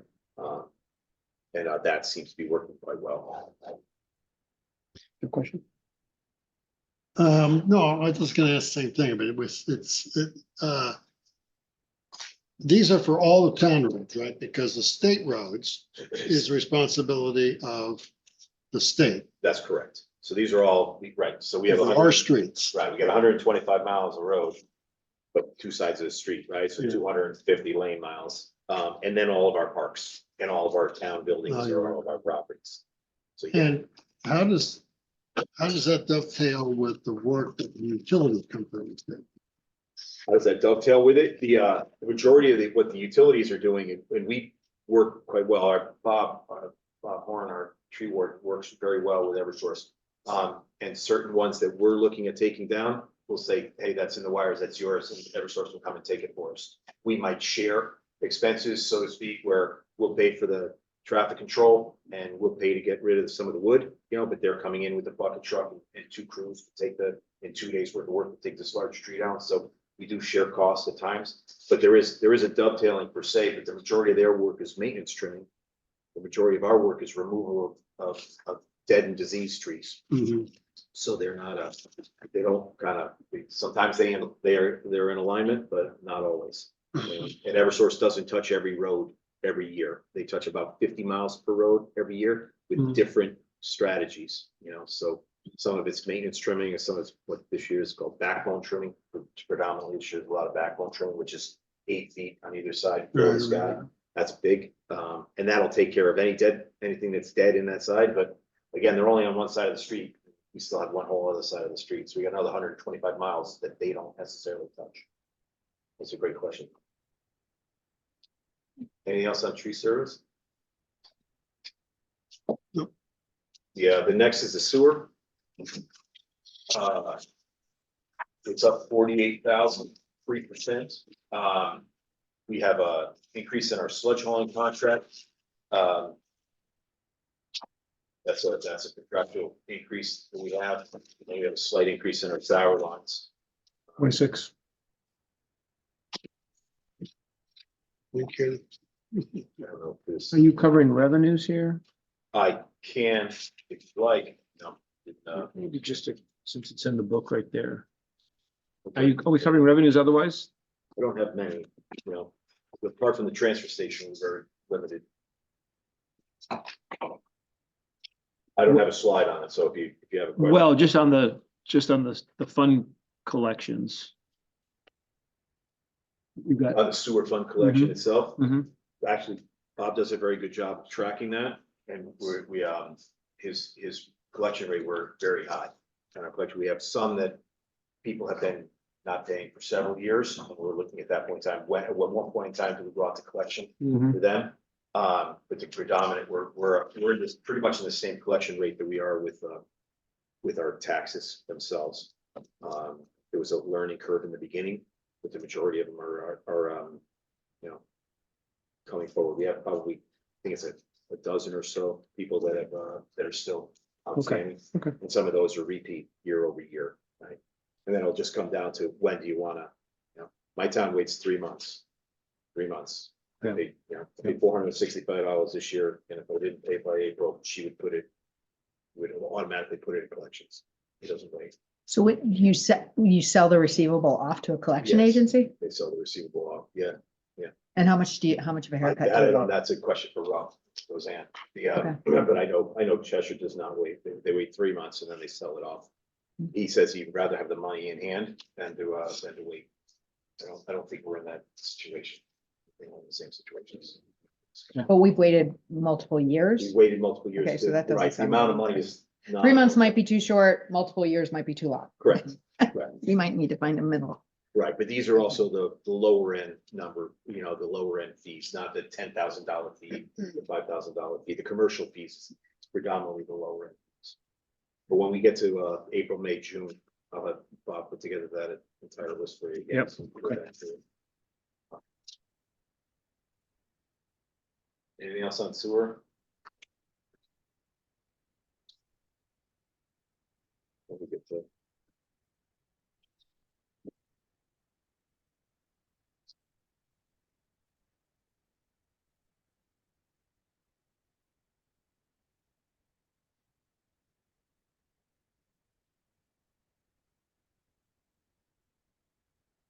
Just one more time, did I miss this, the sewer utility revenues going up 14.5%? Did you already cover it? Sewer utility revenue going, well, are you talking, that's our sewer use fee? All right, so that's going up to $2 million. That's to cover everything that's in that budget, that's correct. So it's not just sewer that collects, that's tax collector, as well, there's a portion of that, that's on Roseanne's side. Oh, that's what you just covered. Right. Oh, sorry about that. That's okay.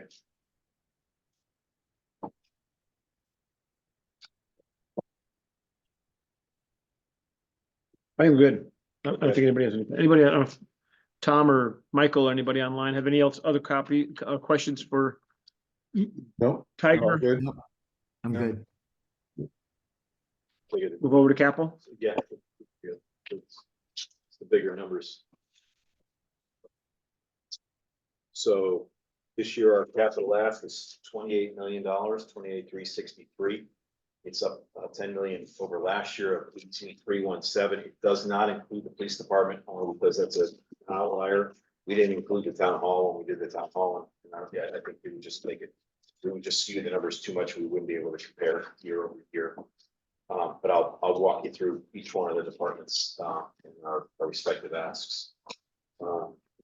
On the engineering side, you asked for a couple of pictures. We had a couple of very big projects this year. This is the sidewalk on Ono Bridge. So we were able to complete that from Heritage Hill all the way down to Parade Hill. This is the corner of Heritage Hill and Main Street. That was a project 3 years in the making. We are in the process of finalizing the 9/11 Memorial and we did the new sidewalk along the train station from Elm Street up to the 220 building. That's all brand new brick sidewalk. All that's remaining here is some safety railing around because it's a drop off around the retaining wall itself. But this is this was put in back for 9/11. It was a much needed renovation. It looks fantastic. I'd like to thank the Beautification League for their help. They donated all the benches. They planted all the materials. They donated the materials and planted the materials along with our highway department and the parks guys. They did a great job. So, and then People are looking for page numbers. You know, you've got this little cheat sheet. Yeah.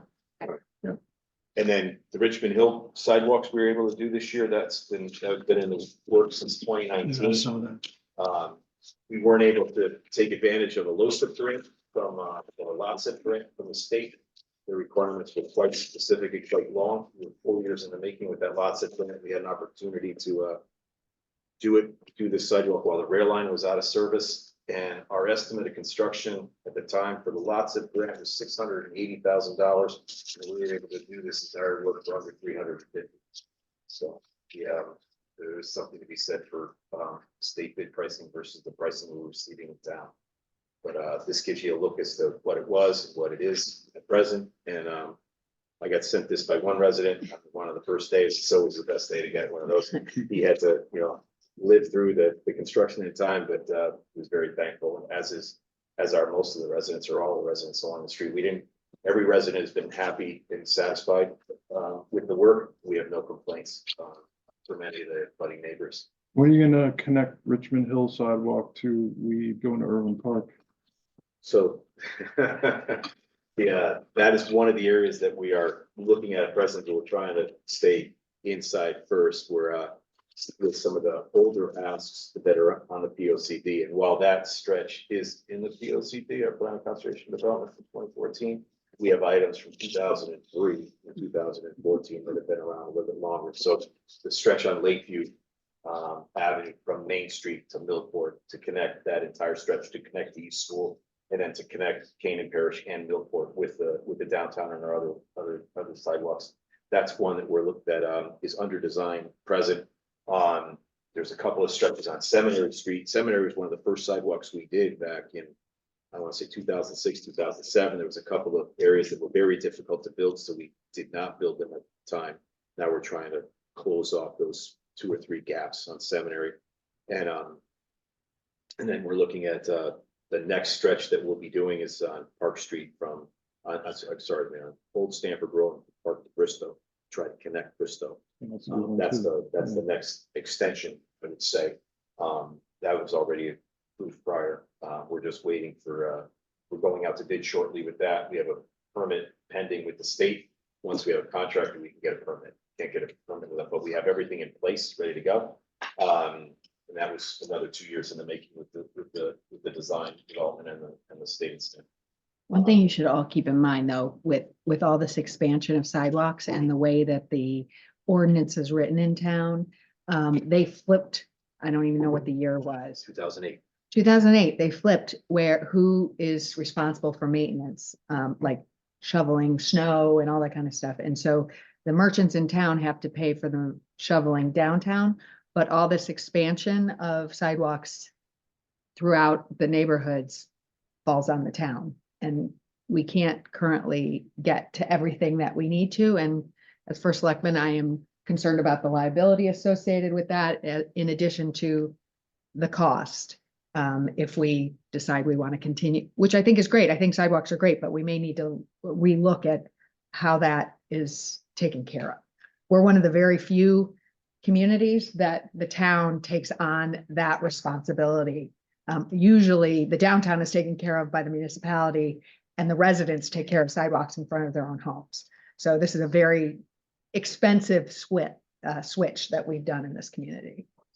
That's correct. It used to be where we have 20 miles of sidewalk, approximately 20 miles of sidewalk, and it used to be where we maintained snow removal, 1 mile, which was the downtown area, and 19 miles was the residents' responsibility.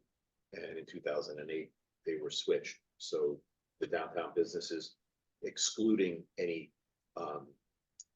private residents in the downtown area, private residents in the downtown area were responsible for. Businesses in the downtown area, they're responsible for. And then I have no idea, Can we but it switch is. back? I just think the conversation needs to start happening, because I agree, we want more sidewalks. I think it's a great thing for this community, but it is becoming onerous, and I'm already getting complaints, like, because we can't get to everything all the time. And, I don't think it's a prudent use of the town's taxpayer money to raise taxes so we can get more maintenance guys out there to shovel people's sidewalks. What about like Darien and Westport? What do they do with it? Do they have the residents do the it? majority of, yeah, right, I think. There's only 2 communities in Connecticut, They're one of 2. and one is 100 residents or something. Enough. It's- Their amount of sidewalks is. Enough. very Enough. Small compared to us. But Yeah, They're special. so everyone else is, Yeah. is So was this part of the referendum? it was prior to the referendum. This was in 2008. The referendum was actually in 2012, I believe. Yeah, But but it was a precursor there too. Yes, there is a state, there's a state exemption for municipalities to allow sidewalk maintenance, snow removal to be the responsibility of the budding property owner. We chose at the time to have it be where it be the responsibility, not only for the installation and the maintenance of the sidewalk, but the snow removal of it as well, to be on the town side. Well, what are you proposing for sidewalks in terms of, I'm seeing sidewalks improvements and new.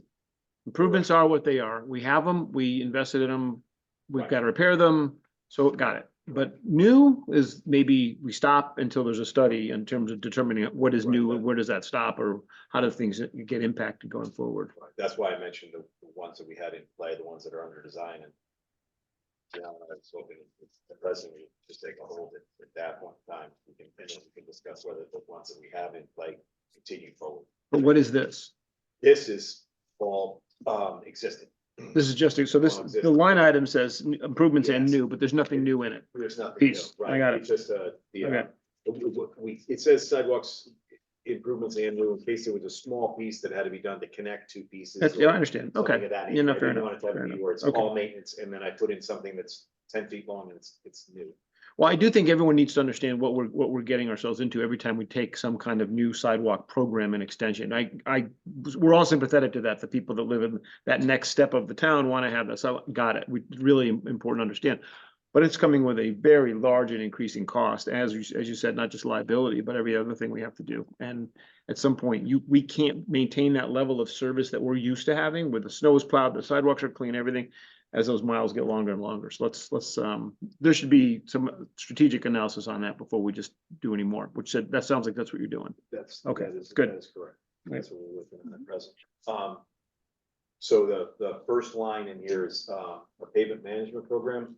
I have to say that we completed after 20 years, actually at 19 years. We completed our entire stretch, everything except for Pine Street. Pine Street will be redone next year. New brick sidewalks, new granite curbing and a new roadway.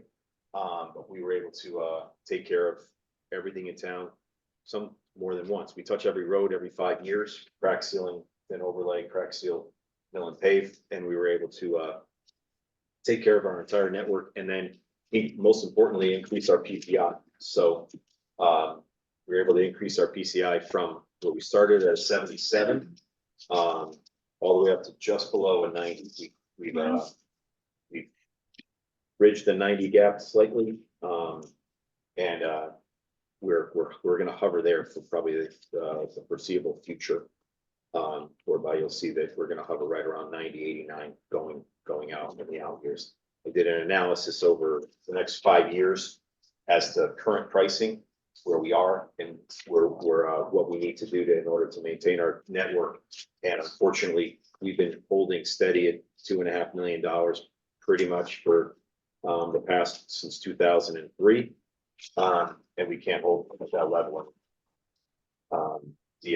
I looked at it over the next 5 years at present value, present cost, we're at $16.7 million worth of work. The average per year is about 3.3 million.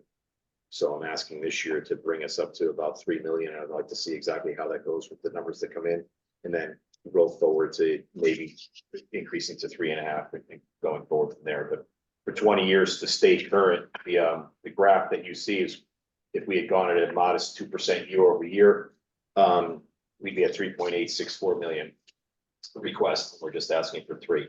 And then all that entire distance between that green line and that red line, that's all savings. It's avoided. $16 million. It's avoided. Is that what it is? 16 million? $16 million. 16 million not spent over Not spent. 20 years? Over 20 years. So we've been able to hold that line. We've increased the types of treatments that we do, some timing, things of that nature, but we're at the point now where we're unfortunately I can't hold the line anymore. At 2.5. What? At At 2.5, that's correct. How Our many first more- year's worth of work is at 3.9 million. We have some monies left over from last year. So that's why I'm saying we'll go to 3 million and then, but You know, if you look in fiscal in calendar year 26, which theoretically be fiscal 27, is $4.2 million worth of work. I can't cram $4.2 million worth of work down into 2.5, 3. You just can't do it. Do you approach this on a constant mile basis? Or do you do it? I mean, how do you determine what falls in your 2.5 to 3 million? So we have according to our pavement condition index, right? So the road deteriorates over time, right? So we do a visual inspection. We also had our entire road network recalibrated in 2019. And I was actually calculating us to be at about an 85 and change, and they brought us in as an 87 and change. So they actually told us that we were doing better than what we had thought. But we go out and visually inspect the road, see exactly what it would need. You know, if I can kick a road a year, I'll kick a road a year, but sometimes I've got to bring a road forward. You know, because it's not doing as well as it should. We're getting about 12 years out of the road before I'm looking to have to mill and pave it. That's why at the 10-year mark, we look, it's a very critical marker, is to then put a thin overlay on it, and I get another 10 years out of it if I do that. If I wait till you know, that 13th year, I lose that capability, and the difference in cost doubles. So a $10 per square yard cost for a thin overlay becomes a $22 per square yard cost for a mill and pave. And if I fail to continue to stay with that, and it drops into what's considered a reclaim and pave, it goes to around $60 to $63 a square yard, which is where we don't. That's just. Which is where we were 20 years Which is where we were, right? So if we, you know, if I go back to these first couple of years where you see the PCI is actually decreasing, that's because we were taking care of all those really terrible roads. We couldn't get a lot done, so everything else is deteriorating while you're bringing some up. And then once we're able to get out of that, then you can start seeing that the PCI would increase, got out of those very, very costly repairs, reconstructions. So, so we look at each individual road and its timing and where it sits on its overall curve, you know, on its deterioration curve. And like I said, some fare better than others. And if you have a very long road, do you do it by sections of the road? Usually, yes. That comes with its own problems because we have to stop somewhere. No. So the neighbor to the right and to the left don't necessarily, they don't agree. But normally we try to stop at an intersection, things of that nature. But yeah, say Ponus Ridge, we try very hard not to do it all in one piece because it's, you know, the entire length of the town.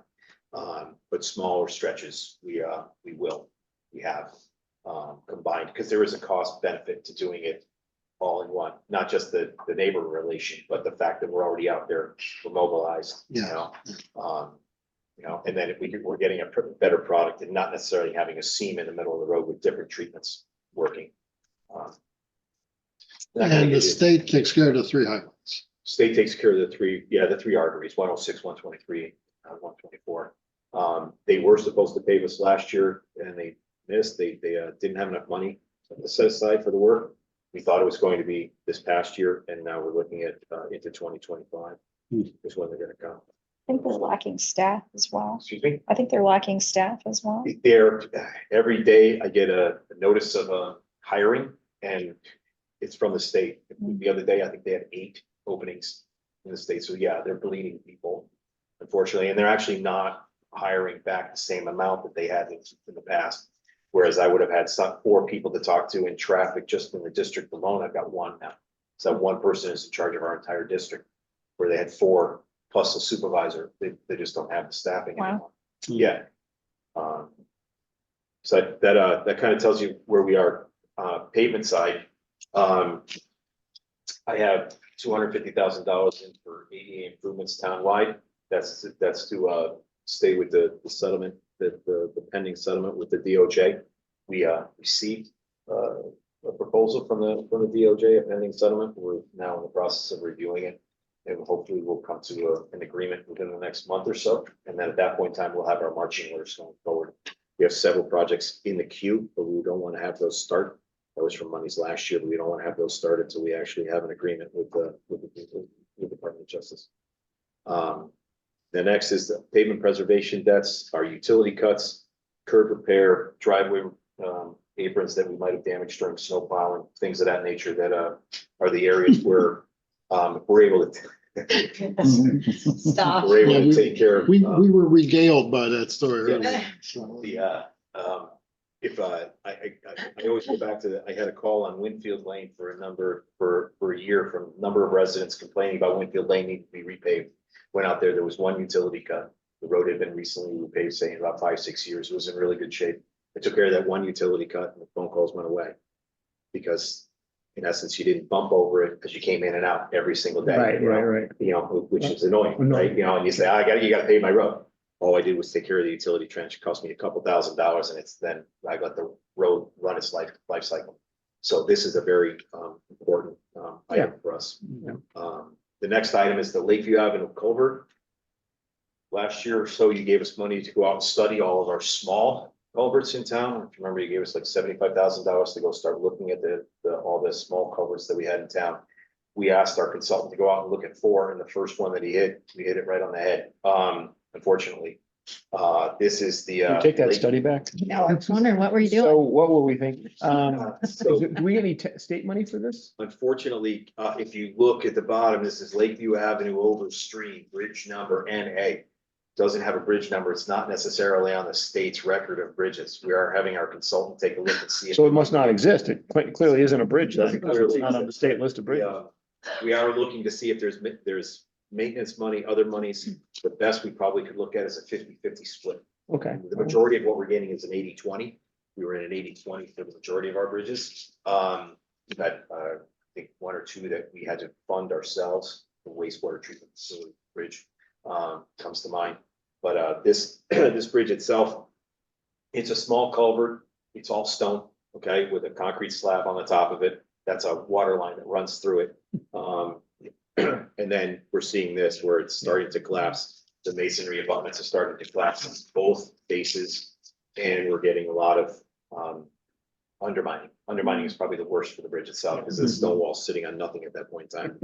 So while we didn't want to come forward with it, we're compelled that I'm trying to condense this down into a design and construct in 1 year due to the nature of the bridge and the need for us to do it. That's why you're seeing 2.2 million, right? It's $200,000 for engineering. And at present, our engineer is telling it's a $2 million design cost or construction cost. I think that number will come down because right now we're 30,000 foot view or above, right? We asked them for a number, this is where we're at. So I think it'll come, I'm hoping it'll come down. Get a bunch of bids and all that.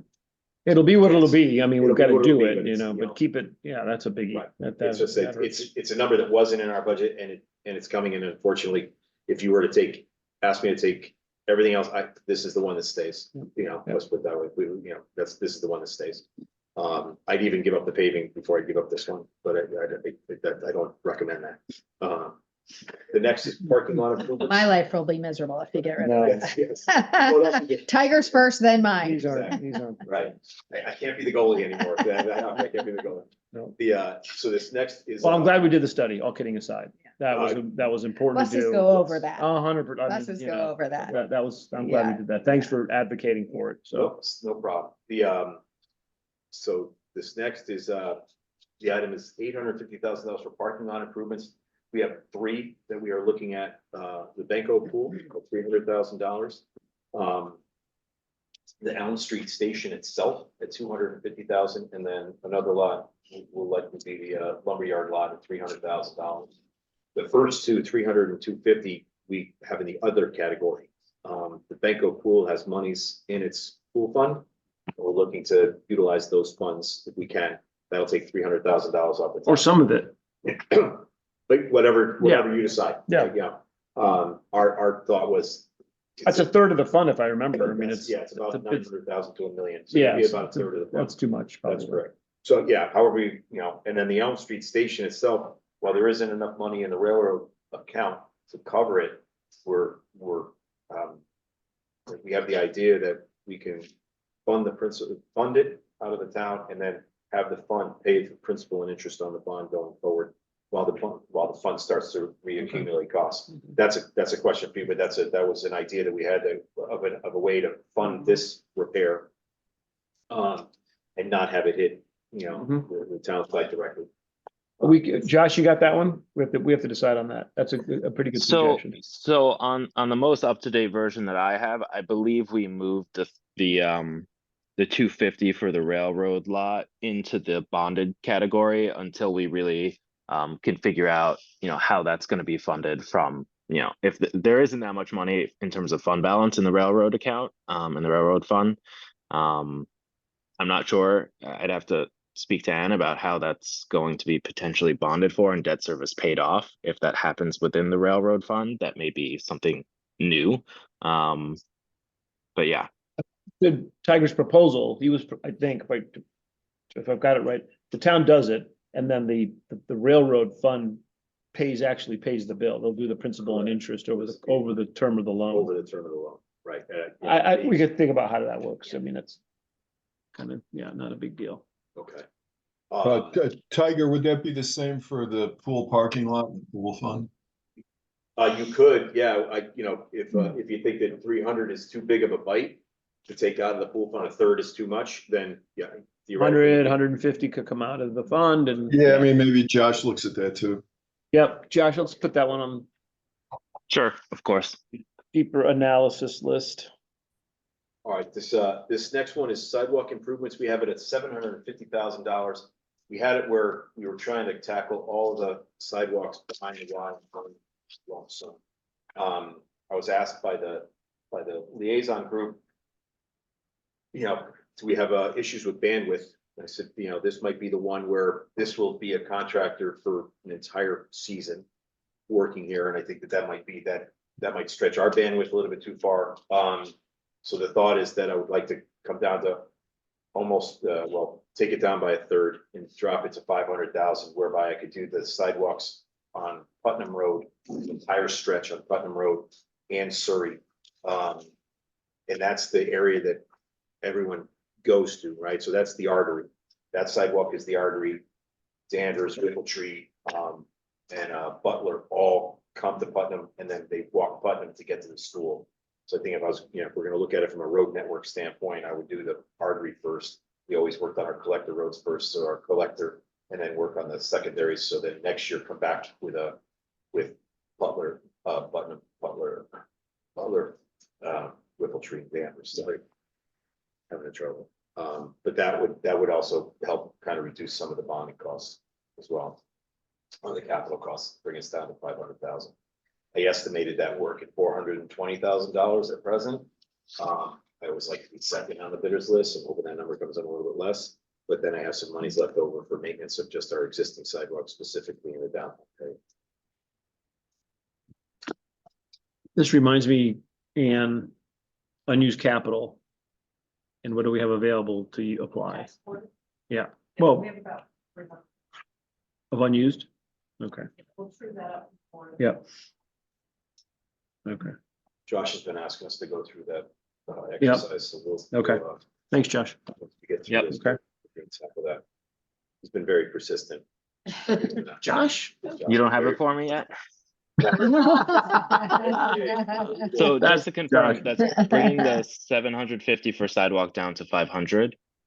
I would suggest that, yeah, I'm comfortable with that. Okay, thanks. The next is a rotary installation. This is, at present, we're under design for potential rotary at the intersection of Conrad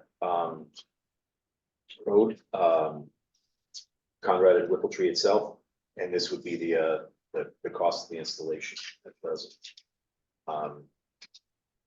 This has still got to go through a design phase, got to go to the police commission, might have to visit some additional entities, namely the town council, and go forward. So Where would this rotary go in? it's in the middle of Conrad Road and Whippletree.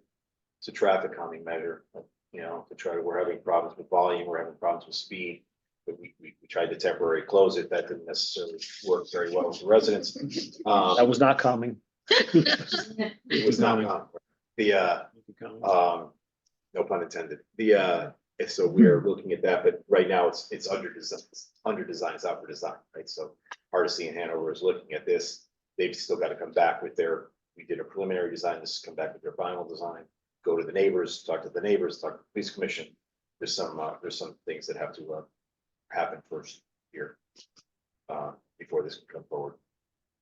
Has anything, this is not directly on here, but has anything been done of the Carter 106? Great question. Yeah, So that's under design as well. So they're working through, we had a preliminary design done and vetted through the state. And that preliminary design showed us offsetting the intersection. So you would, instead of a queuing lane, you would come up Carter Street and you'd be able to take a right-hand turn onto 106 and queue up for a left-hand turn down to Canoe Hill. That's being final, that's in its final design right now. That's with our traffic consultant as well. Once that happens, we'll have to go to the state for approval for those, that the police commission, the state and others for approval to see if that'll come forward. But the overall cost of that is actually quite small because we'll be just taking up pavement, not having to create pavement. So we'll actually be narrowing the intersection and offsetting it, whereby we'll just be bringing curb lines in, putting curbs in, and then topsoiling behind it.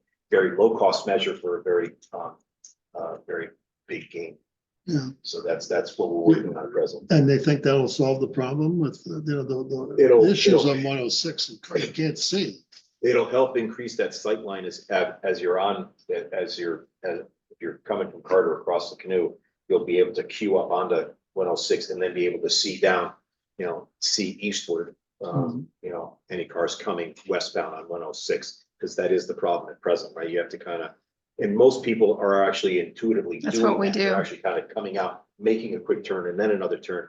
We're just going to open that up so that actually we'll be able to fit a car comfortably in it without having to worry about trying to make a two-part maneuver. You'll be able to come out, stop, and then go again. So that's the goal at present. It's about the best measure we can come up with. They will not allow a traffic signal. They will not allow a four-way stop. Rotary? Rotary, we did look at a rotary. It's quite large, based upon the speeds and with the volume of trucks that are going through there, and what the state would require. And it just didn't fit very Makes well, sense. It's pretty tight. to be honest with you. But we did a test fit and it was quite ugly, to be quite honest. I have no other way to describe it, because you remember you've got a couple of driveways that sit inside of it as well. Right, so those two neighbors that are right on the edge of, one's on Carter, one's on Canoe, they were right in the middle of that roundabout, right in the middle of that road. That would not work. So the next is, we have monies for drainage improvements at $100,000. This includes $25,000 for surveying of our drainage system. That's part of our MS4 permit. It's a requirement from our permit with the DEP. We're trying to split that over several years, $25,000 a year to then get all the information that we need for our drainage system itself. We have $50,000 for engineering for intersection improvements. The intersections that we're looking at that we have the most calls on are Main at Cherry, Talmadge Hill at Old Stanford, Farm at Old Stanford, both Farm at Old Stanford and Old Stanford at Farm. Right, so that whole intersection, whereby specifically in the morning, we don't necessarily have a turning lane, so with that lack of a turning lane, we're getting a lot of cars queuing up. They're trying to make that left-hand turn from Old Stanford Road onto Farm Road, queuing up everyone else on Old Stanford Road because they can't get through the intersection. So these are the intersections that we get the majority of the calls on, and asking for us to do something with. The only way for us to do anything, because they're all state roads, is to come out and study it and then propose this to the state, a change. But if we don't come out with that, they will not study it. So we have to actually do the study. So I put monies inside for, to study these three, possible floor locations. And then we have guide rail improvements. That's a standard, for us. We should be eventually coming out of this within the next 2 years or so. Signage improvements, sorry. We have monies for that. Tree replacement, this is a new item. We had it at $50,000. The selectmen asked us to take a look at that. We dropped it to $25,000. The thought is that we have $500,000 in our tree budget for removals. We have no money per se for installation. We had money in our budget several years ago, probably 10, John? Now, President, probably 10 years ago, we had $20,000 one year. It didn't make it the next year. for putting new trees in, best time to plant a tree was 20 years ago, second best time is today. So the thought is 5% of our budget, 5% of that tree removal budget to put back into replacements. We have ARPA money, but that's specifically set for portions of Waveney, some other parks, and then South Avenue, but we don't have other areas in town where we take down a large tree, what do we do, in that area? And then we have $50,000 for what I'm calling town parcel surveys. We don't have up-to-date surveys for the majority of our parcels. So right now, we're presently doing Mead Park to bring that up to standard, and then we actually have some projects that'll come off of that. But some of our other parks, Waveney itself, what we're doing is we're doing small pieces of survey in areas that we're working on, but we don't have a comprehensive survey. The problem that we have is that the pieces are costing more than the whole. But rather go and do the entire whole, have it. It's a requirement anyways for P and Z for us to have a survey for it. And then as part of the project or the improvement, put in monies for an as-built. So the moment that we approve it, we have monies to bring the as-built up. That's a nominal cost to bring that improvement back onto the master plan. And then we always have a master plan. This is an initiative from Maria. She's our town engineer, and under the charter, she's responsible for our maps. And right now they're inadequate, so to speak. We just don't have them for every single parcel, an up-to-date map. We have older maps, but they haven't been, again, if we had an improvement, then as-built wasn't created for it. So this is a new initiative. This is new dollars. Sorry. This would this have helped with that line cut? That kind of. Would that have helped? Yes. Yeah, that would help because we would have it on the survey, and we had a map, couldn't see that one. It's a very faint line, couldn't necessarily see that was that spur. So that when we cut the fiber on, when we cut the fiber on the pool road, yes. So All of Town Hall was out, so. Right. Just so. Oh, yeah. Great day for us. Yeah. Fantastic day for us. Yeah. But yes, that would. And then we were out a week later when we had to, actually make the final repair. So yes, this would definitely help us. And that's one of the things is that anywhere we have that fiber, I want to document it and actually have hard data on it so that we will not get it. And that'll save us money in the long run. If you have any other questions on. Yeah, you said that 20 years ago, you spent $20,000 on tree replacement. 10 years ago, we had $20,000 for tree replacements. Yes. And did they actually replace the trees?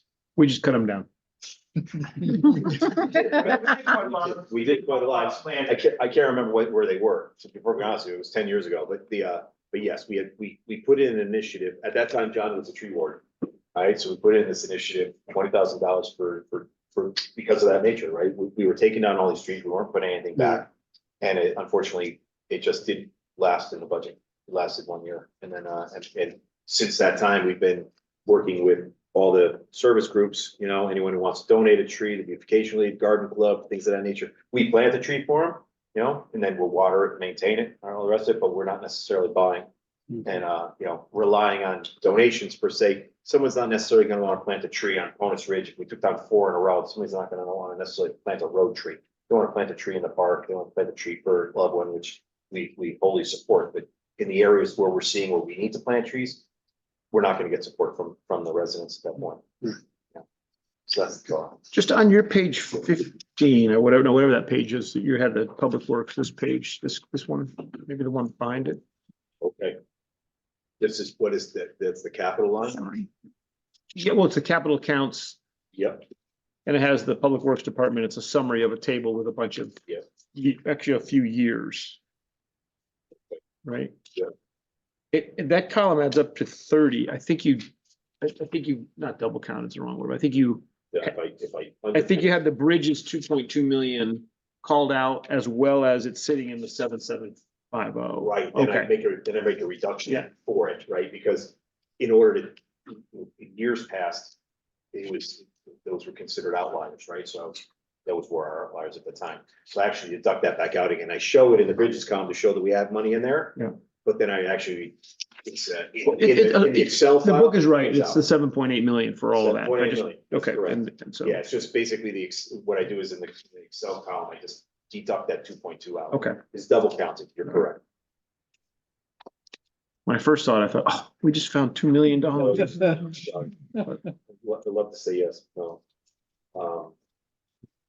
Anything else on We got to talk about a couple things in this list as well as, the parks. engineering? No, on town buildings is, Buildings, yeah. all right, so, couple of pictures, this is the back of the police building, I don't know if anyone wants to take a tour, we can certainly Yeah, walk you through it. I take a tour every Wednesday morning at 8 o'clock, you're welcome to join me, Tiana's gonna join me. I'll be there tomorrow. Right? Anybody wants to join? Just need a hard hat, get you a hard hat, a Okay. vest and safety glasses. Okay. But you're welcome to take a walk through at any time, just let us know and I'll have Joe Zagorinsky, our project manager, our senior engineer, walk you through with Scott from Turner. This is the back of the building, ready to come off, pretty much probably down by now, flat Wednesday. And this is the interior, this upper photo,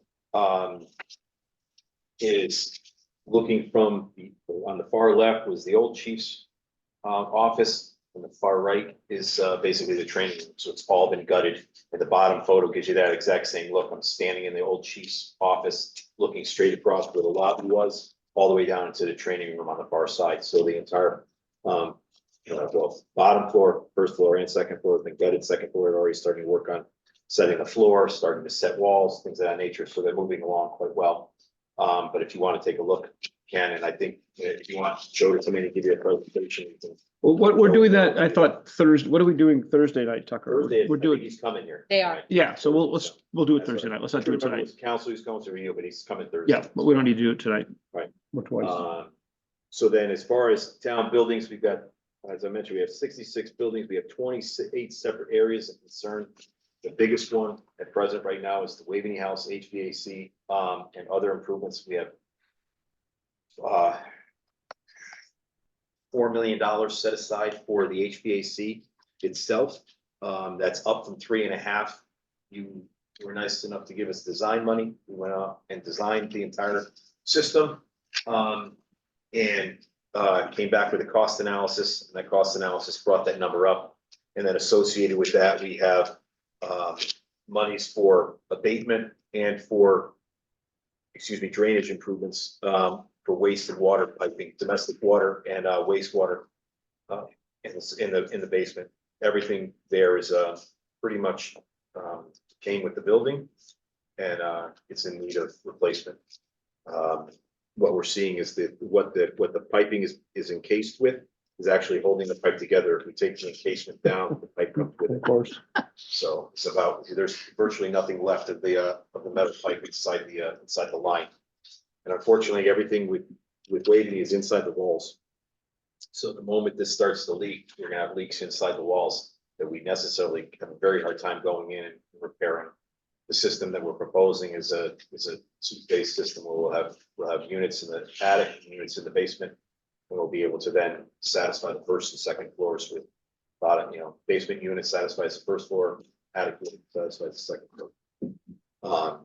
It's something that, it's been in the outline, we've been bringing it forward, we've been holding it out there.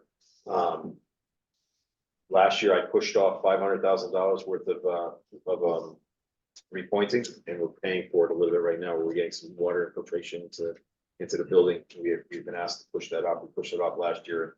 This year, we're out to bid right now. We're gonna take care of it, but the building's starting to suck a little bit.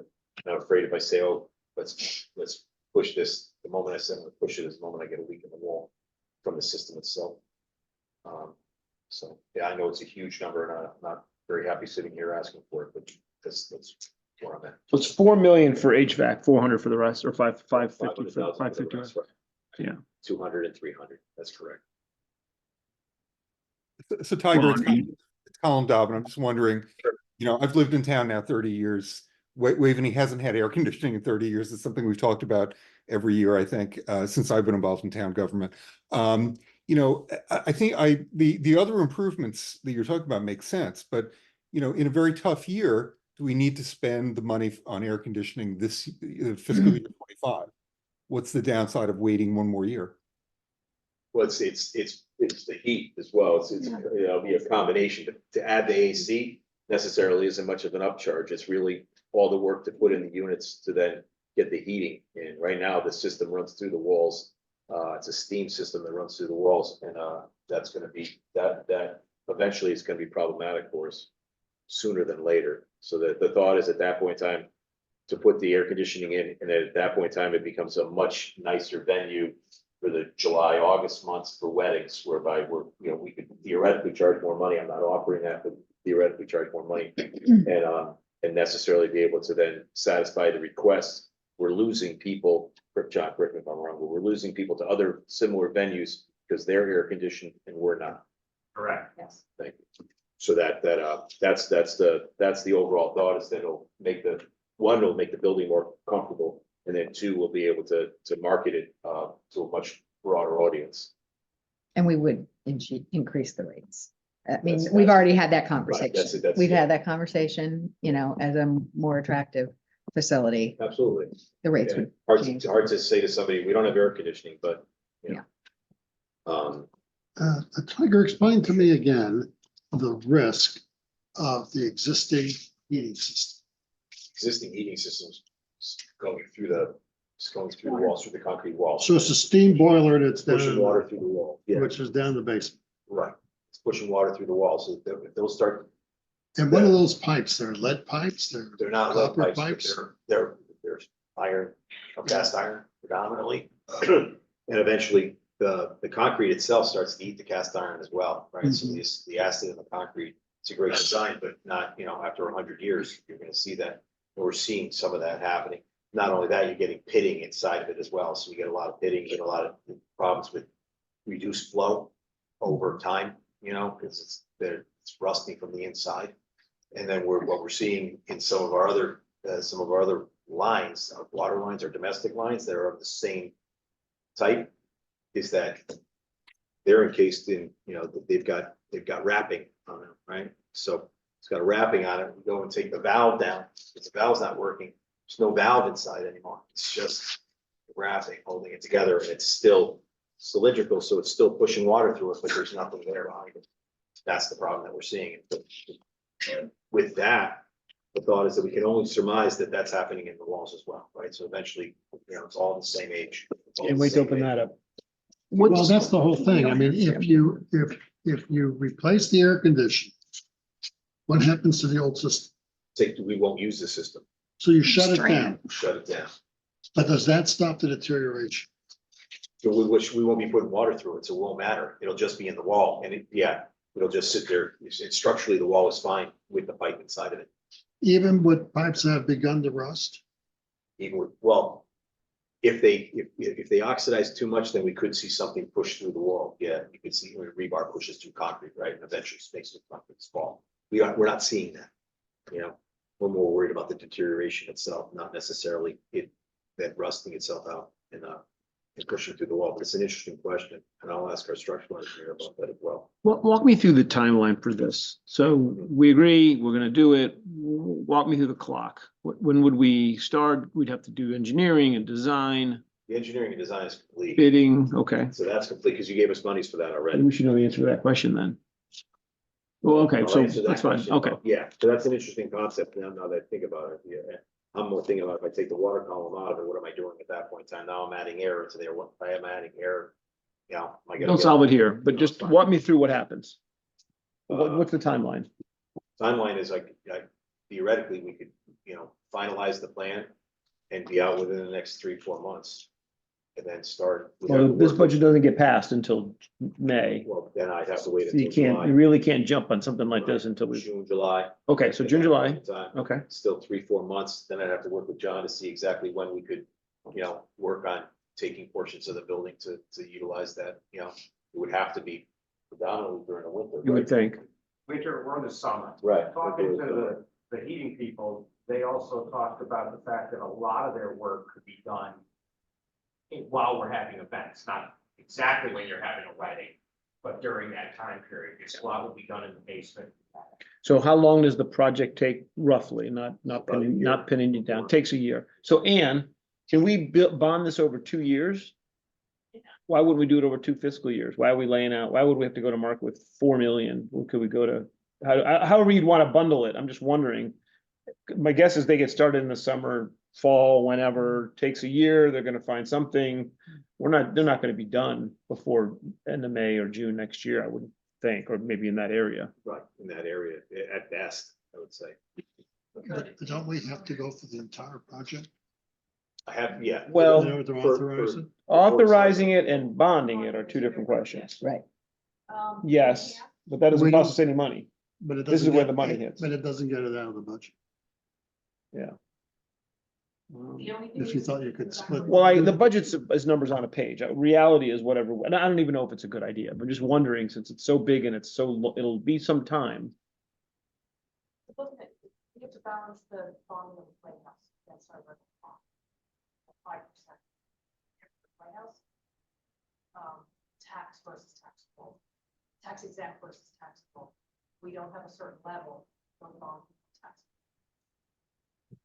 Okay, I don't know. You'd have to Yeah. walk us through all of that in terms, because we've got the police station as Yeah, well. And that's not until. Not next year. until next. Okay. Maybe the next 5%. All right. I'll write up a summary of. Well, when we meet again, not Thursday, but the week after, the 27th, is that the 27th? On the 27th, we need to know that, Okay. what that might entail and. Okay, Okay. okay. I mean, we'll have to see where everyone stands on it. If you guys have thought it through, you support it, the selectmen voted on it, so. It's been several years in the making of this, you know. 100%. We've slow walked it as long as we can. I think it's like the police station at some point. You gotta pay the piper. Unfortunately, and we haven't, overall, we haven't spent much money in Waveney. We have, but there was a $26 million original look down to a $16 million look. We're still underneath that. Yeah. So Yeah. well underneath Yeah. that. So, Well, the other repairs and the other things you've done are unbelievable. I mean, just outside the water fountain, everything, all that, the ground, some of the hardscape, all that. beautiful. Yeah, really there's a great. Couple of slides associated with that. That's for the Conservancy. We'll thank them. So the next is. Sorry, just last thing. You don't have any bids on this. I You don't- just have it's- this is a I just have the placeholder engineer's number. estimate. Yeah. It's the engineer's estimate, that's it. So I don't have a hard number. Yeah. And I wouldn't be able to get a hard number before you're done delivering. Till May, I probably. wouldn't, I wouldn't even suggest it. Okay, let's keep rolling. All right, so the next is Irwin House. We have monies in there for to help us engineer a new roof and other improvements on the outside, or I should say, work on the outside. We're having a lot of rot along all the windows.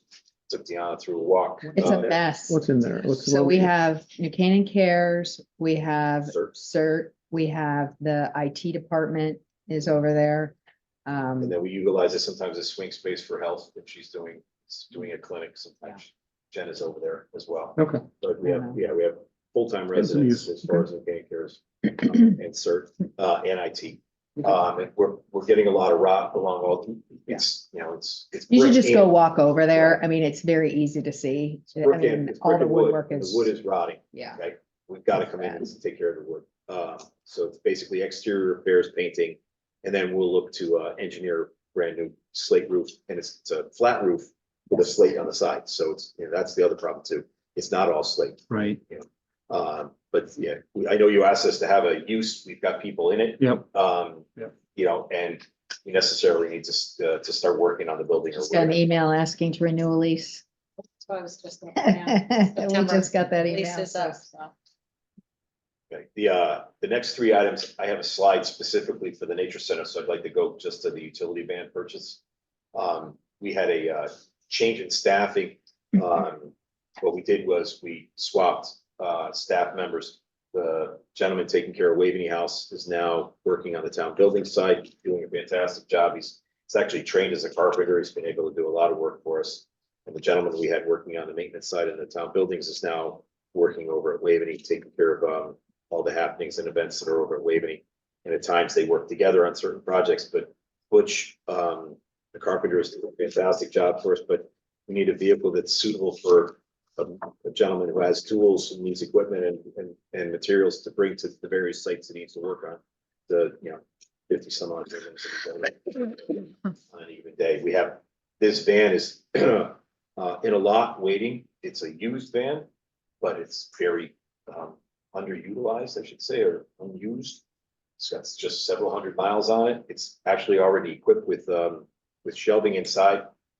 John's looked at it, Butch has looked at it. They both think it's a great van for us. It's probably saving us $15,000-$20,000 on an overall purchase of a new one. And we would like to be able to add, this is an add to our fleet. But necessarily the gentleman needs the proper tools to work. Did I make a mistake? Nope. Okay, No, different question. Okay. I'm listening. all right, it's okay. So if I made a mistake, please let me know. Anything? Well, you jumped, I mean, Audubon I House. jumped, that's because I got another slide on that. specific- all All right, of it's I- nature center. Yeah, Right, I have one whole Yeah, slide. for yeah, that. I figured okay. That's why I said I'd just Fine. go right past it. fine. But I wanted to kind of, you said you had questions on town building, so I just wanted to settle on the town building before we went to the nature center. Anything else on the? Not for me, anybody or- else? Questions? No. So I got highway and parks and everything in nature center a little later, if that's okay. Yep. I can jump right to it. Keep rolling. So the next is the highway department. Request is $565,000, down from $670 of last year. You have the replacement of a two-wheel drive dump sander. You're seeing this very large bump now. We were at 200, then 220, now 275. We've been purchasing the past couple of trucks at a smaller scale to work in the downtown area. We had that, we came to for an additional $18,000, I think about a month or so ago, to make up that delta for us. This truck is a 2006 International. It's fought 251 storms or pushed around 770 inches of snow from what we can determine, it's got 57,000 miles on it. And we're trying to, at the 15-year mark, where we try to look to get rid of these type of vehicles. And we're now at about the 18-year. And by the time we get the vehicle, it'll probably be another year. They're probably 8 to 10 months out at best. The time of order. The next is a pickup truck. This one is a 2014 Ford, 50,000 miles on it. It's about 120 storms. This is our supervisor's vehicle, for about 375 inches of snow. Again, it's at its 10-year mark. And at the 10-year mark is about the time when vehicles of this nature, we should turn them loose, so to speak. We have a leaf collection system. This is one of 3 that we have. Last year we had $75,000 in the budget. The numbers are just not there. They're at about 85 now and change. So this is a tow behind unit that we utilize for all of our leaf collection during the year. We have $25,000 for equipment refurbishing. That's probably our best money spent. That keeps our vehicles in great shape for a longer period of time, so we can get as much use out of them as possible. If you look at our vehicles, you won't be able to tell their age, and that's across the board, across all of our fleet, because of this type of dollar, right, and the work that our mechanics are able to do. We have an add to the fleet. We have a forklift, a request for a forklift, a used forklift. The highway department is our primary area for deliveries. All of our deliveries go to the highway department because one, we have men that are there staffing it. We have a loading dock, and then we have the capability of actually unloading the vehicles at the time. At present, we're unloading vehicles with a loader with forks on the end of it as an adapter. We've been doing that for quite some time, but we feel that we have things that are stored up high. We can't necessarily store as much up high, and we need a yard vehicle, a forklift, a true forklift, to be able to then unload the units, the materials that we get delivered on pretty much a daily basis. Like I said, this is a used unit. The typical new unit runs about $80,000 to $90,000. We've had good luck looking with United Rental on things that they take off out of their fleet and then sell on a used basis. And we'll have our mechanic go out and take a look. We did that for some of our light stanchions that we bought at the Parks Department. That's worked out pretty well for us. The next one is road striping. This is $25,000. This is a combination of the highway department and the parking department monies that were in operating. We'd like to bring them over to capital. The reason for that is that we're running into a timing problem whereby I'll get a PO for the striper to come in April, February, March, April. He won't get there until July, past the fiscal year. The monies that were encumbered, I've lost, and now I'm to the next year encumbering monies that I had for work coming forward. So the thought is that if we can put it on the capital side, I can utilize the money, and in the end, we'll be saving money because I can combine different works together and then stay current. But so it's a switch from one pocket to another, from the operating side to the capital side.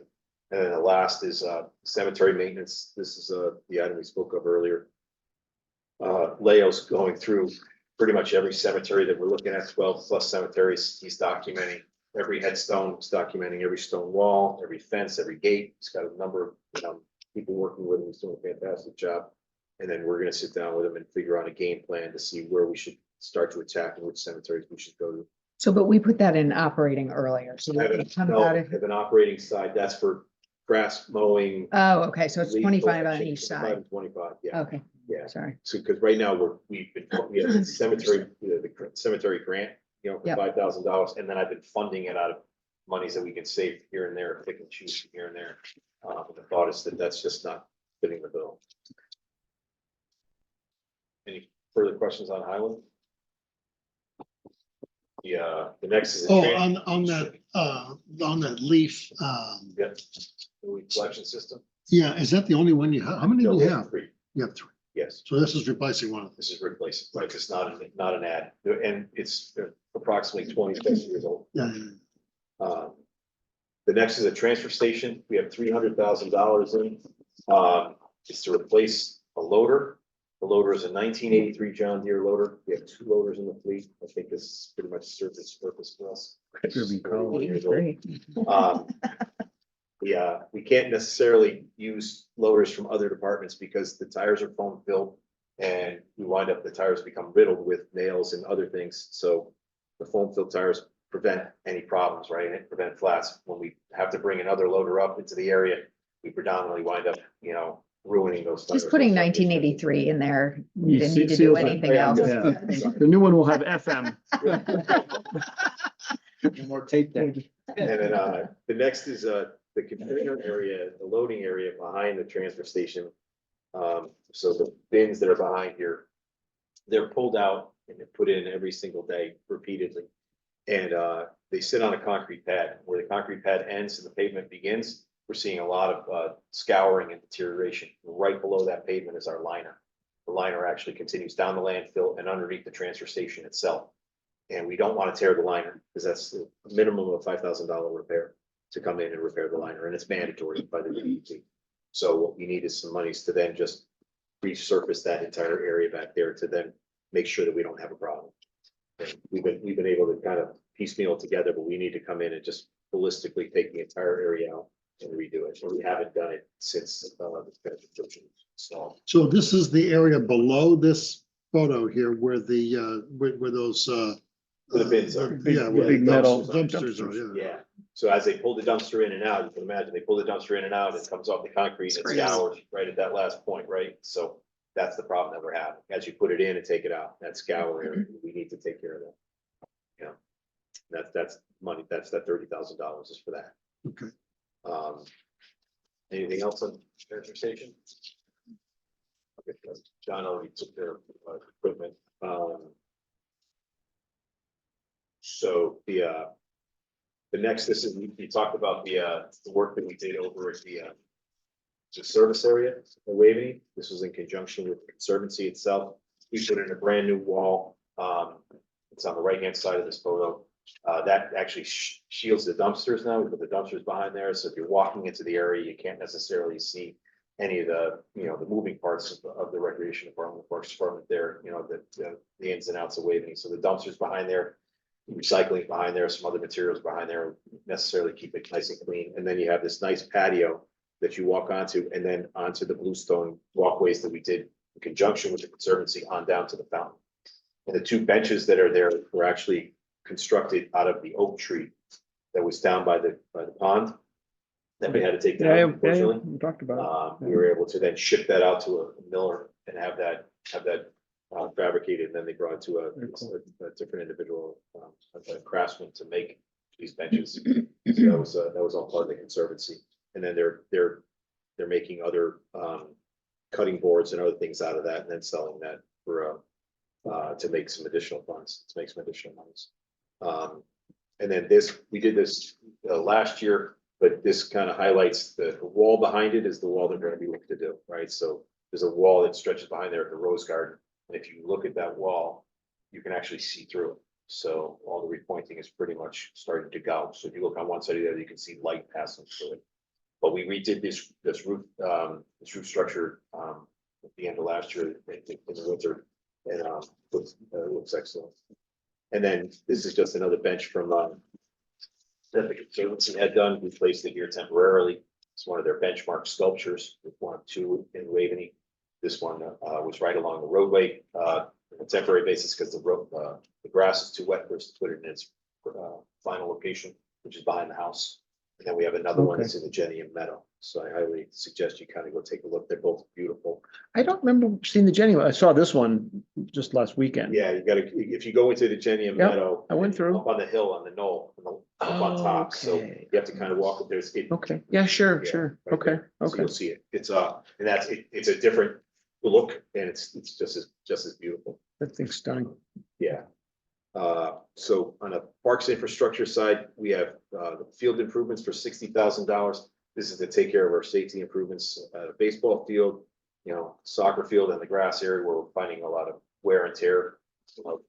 Every year, John tries to tackle a number of fields to take care of all these field improvements that are basic maintenance year over year. Then we have $100,000 for irrigation upgrades. This is predominantly for the system at Lee. Last year, I think we had 6 or 7 breaks in that system itself. So the system is finally surpassed its useful life and it needs to be taken out and it's reinstalled. Again, I mentioned the exterior wall repair at Waveney. We used to ask for $50,000. We're asking for 100 to try to shorten down that time frame of repair. So this will be phase 3 of that work. The service area was phase 2, and the area around the Partier Garden was phase 1. So we're trying to work through that area now. And so the wall that we're looking at, if you were looking at that patio that we had, is to the left, going down the hill towards the entrance to the Rose Garden, or the Rose Garden, I could say. There's $60,000 for fences and backstop replacement. That's just a replacement for certain fencing in and around every athletic field or around every park. The lightning detection at $100,000. Our system is at the end of its useful life. It's a very, very important system. Basically, notifies anyone on one of our playing fields if lightning is in the area and coming. A red light and a siren makes sure people get off the fields, specifically our baseball fields. And then I have $2 million for the Dunning Stadium Phase 2. This is for the circulation portion. We talked about this last year. So in this photo, it's the circle and then the parking lots in all 3 locations and the cross connectivity between the high school, Dunning Stadium, and the track, Dunning Stadium and the tennis courts. So if you look here, the cross connection here between the high school and Dunning and the track itself. And if I look a little bit further, and then across from Dunning over to the water tower turf fields and the tennis courts. These connectivity points are actually part of the concerns from the Department of Justice. So we're kind of doing a twofold hit. It's the one, take care of the circulation, and then 2, satisfy the some of the concerns from the DOJ as far as how someone would navigate from the high school over to the turf fields or from the high school over to the track. We don't have a pure connectivity between those entities. Okay, and that's, Tucker, that's not part of the matching funds with the athletic. This is completely on us. This was considered to be town. When we talked last year, we had the press box was the NCAF shared, the donor wall entryway press box was a shared work. And then this and the bathrooms were necessarily the towns. So this is the next phase. Would not be completed this summer. This summer will be the press box. We're finalizing the numbers right now. We came down to we value engineered further to fit what we were seeing for bid numbers coming in. We have Turner Construction working with us as a construction manager to help us navigate through, since there's a lot of different trades working on it, a lot of different work on it. This would be in June of 25, right at the end of the fiscal year mark. So I thought about pushing it into 26, but I can't because I got to design it and bid it and have it ready to go by the end of June next year. Not this coming year. Well, same thing though, following why wouldn't we finance everything we need to year. You don't that need to- You don't, you could wait, but I need the project approved? approved. I understand only that. Because I can't, Yeah. the way I looked at it, I was like, okay, I'll be in. And it may not matter, but I just, it'd be good to, we really got to get this done, this piece of it for sure. I mean, to your point, this is, Yes. it's this just is on the yeah, town. It's just that, like I said, I did look at it to see if I could get it out into 26, but I can't because I've Right. got to have the approval in 25, Okay, or I'm sorry, fiscal 26. You know, I thought I could get it to Okay. 27, I can't. Sorry. so, where are we on the donor wall and everything else? Is that? So the donor wall's press complete. box? The press box, we are finalizing the design is finalized. We went to a prefab press box, wouldn't be able to notice it. It's the same one that's at Greenwich, right? So when we were looking at Greenwich saying that's fantastic, we went to the same company and said, okay, build this one here. There's 27th, construction yeah. costs. What? They're coming on the 27th. Right, so I don't want to steal all Mike's thunder, but that's Okay, basically, all right. that's basically it. Let's move on. Let's pass on that for okay. now, then we'll talk to him on next, in a week, in 22nd. 2 weeks, but, 27th. so 2 weeks, Had that, As Next is the week we got- conservancy. yeah, I had that on my calendar. Okay. right? Um, But on this bit, the circulation and everything else, I think we've felt like we're committed to that. That's correct. For Well, the- this was ours. Well, and we're not asking donors to pay for parking circles and that sort of thing. And because of the other ADA, I think, requirements, There are, we have an obligation. right, Okay. this specific walkway right here across from the water tower turf fields across, that is specifically in there. It was one of their concerns, and then they had concerns to get to the track as well. And we haven't, the superintendent's all on board with all this now? We have a traffic consultant that we're gonna kick off with and bring the BOE in and make sure that the Board of Ed is, will be fine with the approvals. I'm not gonna say yes at present, no, but. Do we know other concerns? Do we know? They have, they just wanna make sure that everything works. Yeah, So okay. that's why we're hiring, that's why we're Right. having traffic Okay, consultants on board, okay. to make sure that all of their concerns are satisfied. The council, some of the members of the council had concerns about the traffic flow itself, as to how it goes around the circle, specifically through this lower parking lot. So those are things that we're gonna have them. So the look at. $2 million, there's a lot of detail behind that.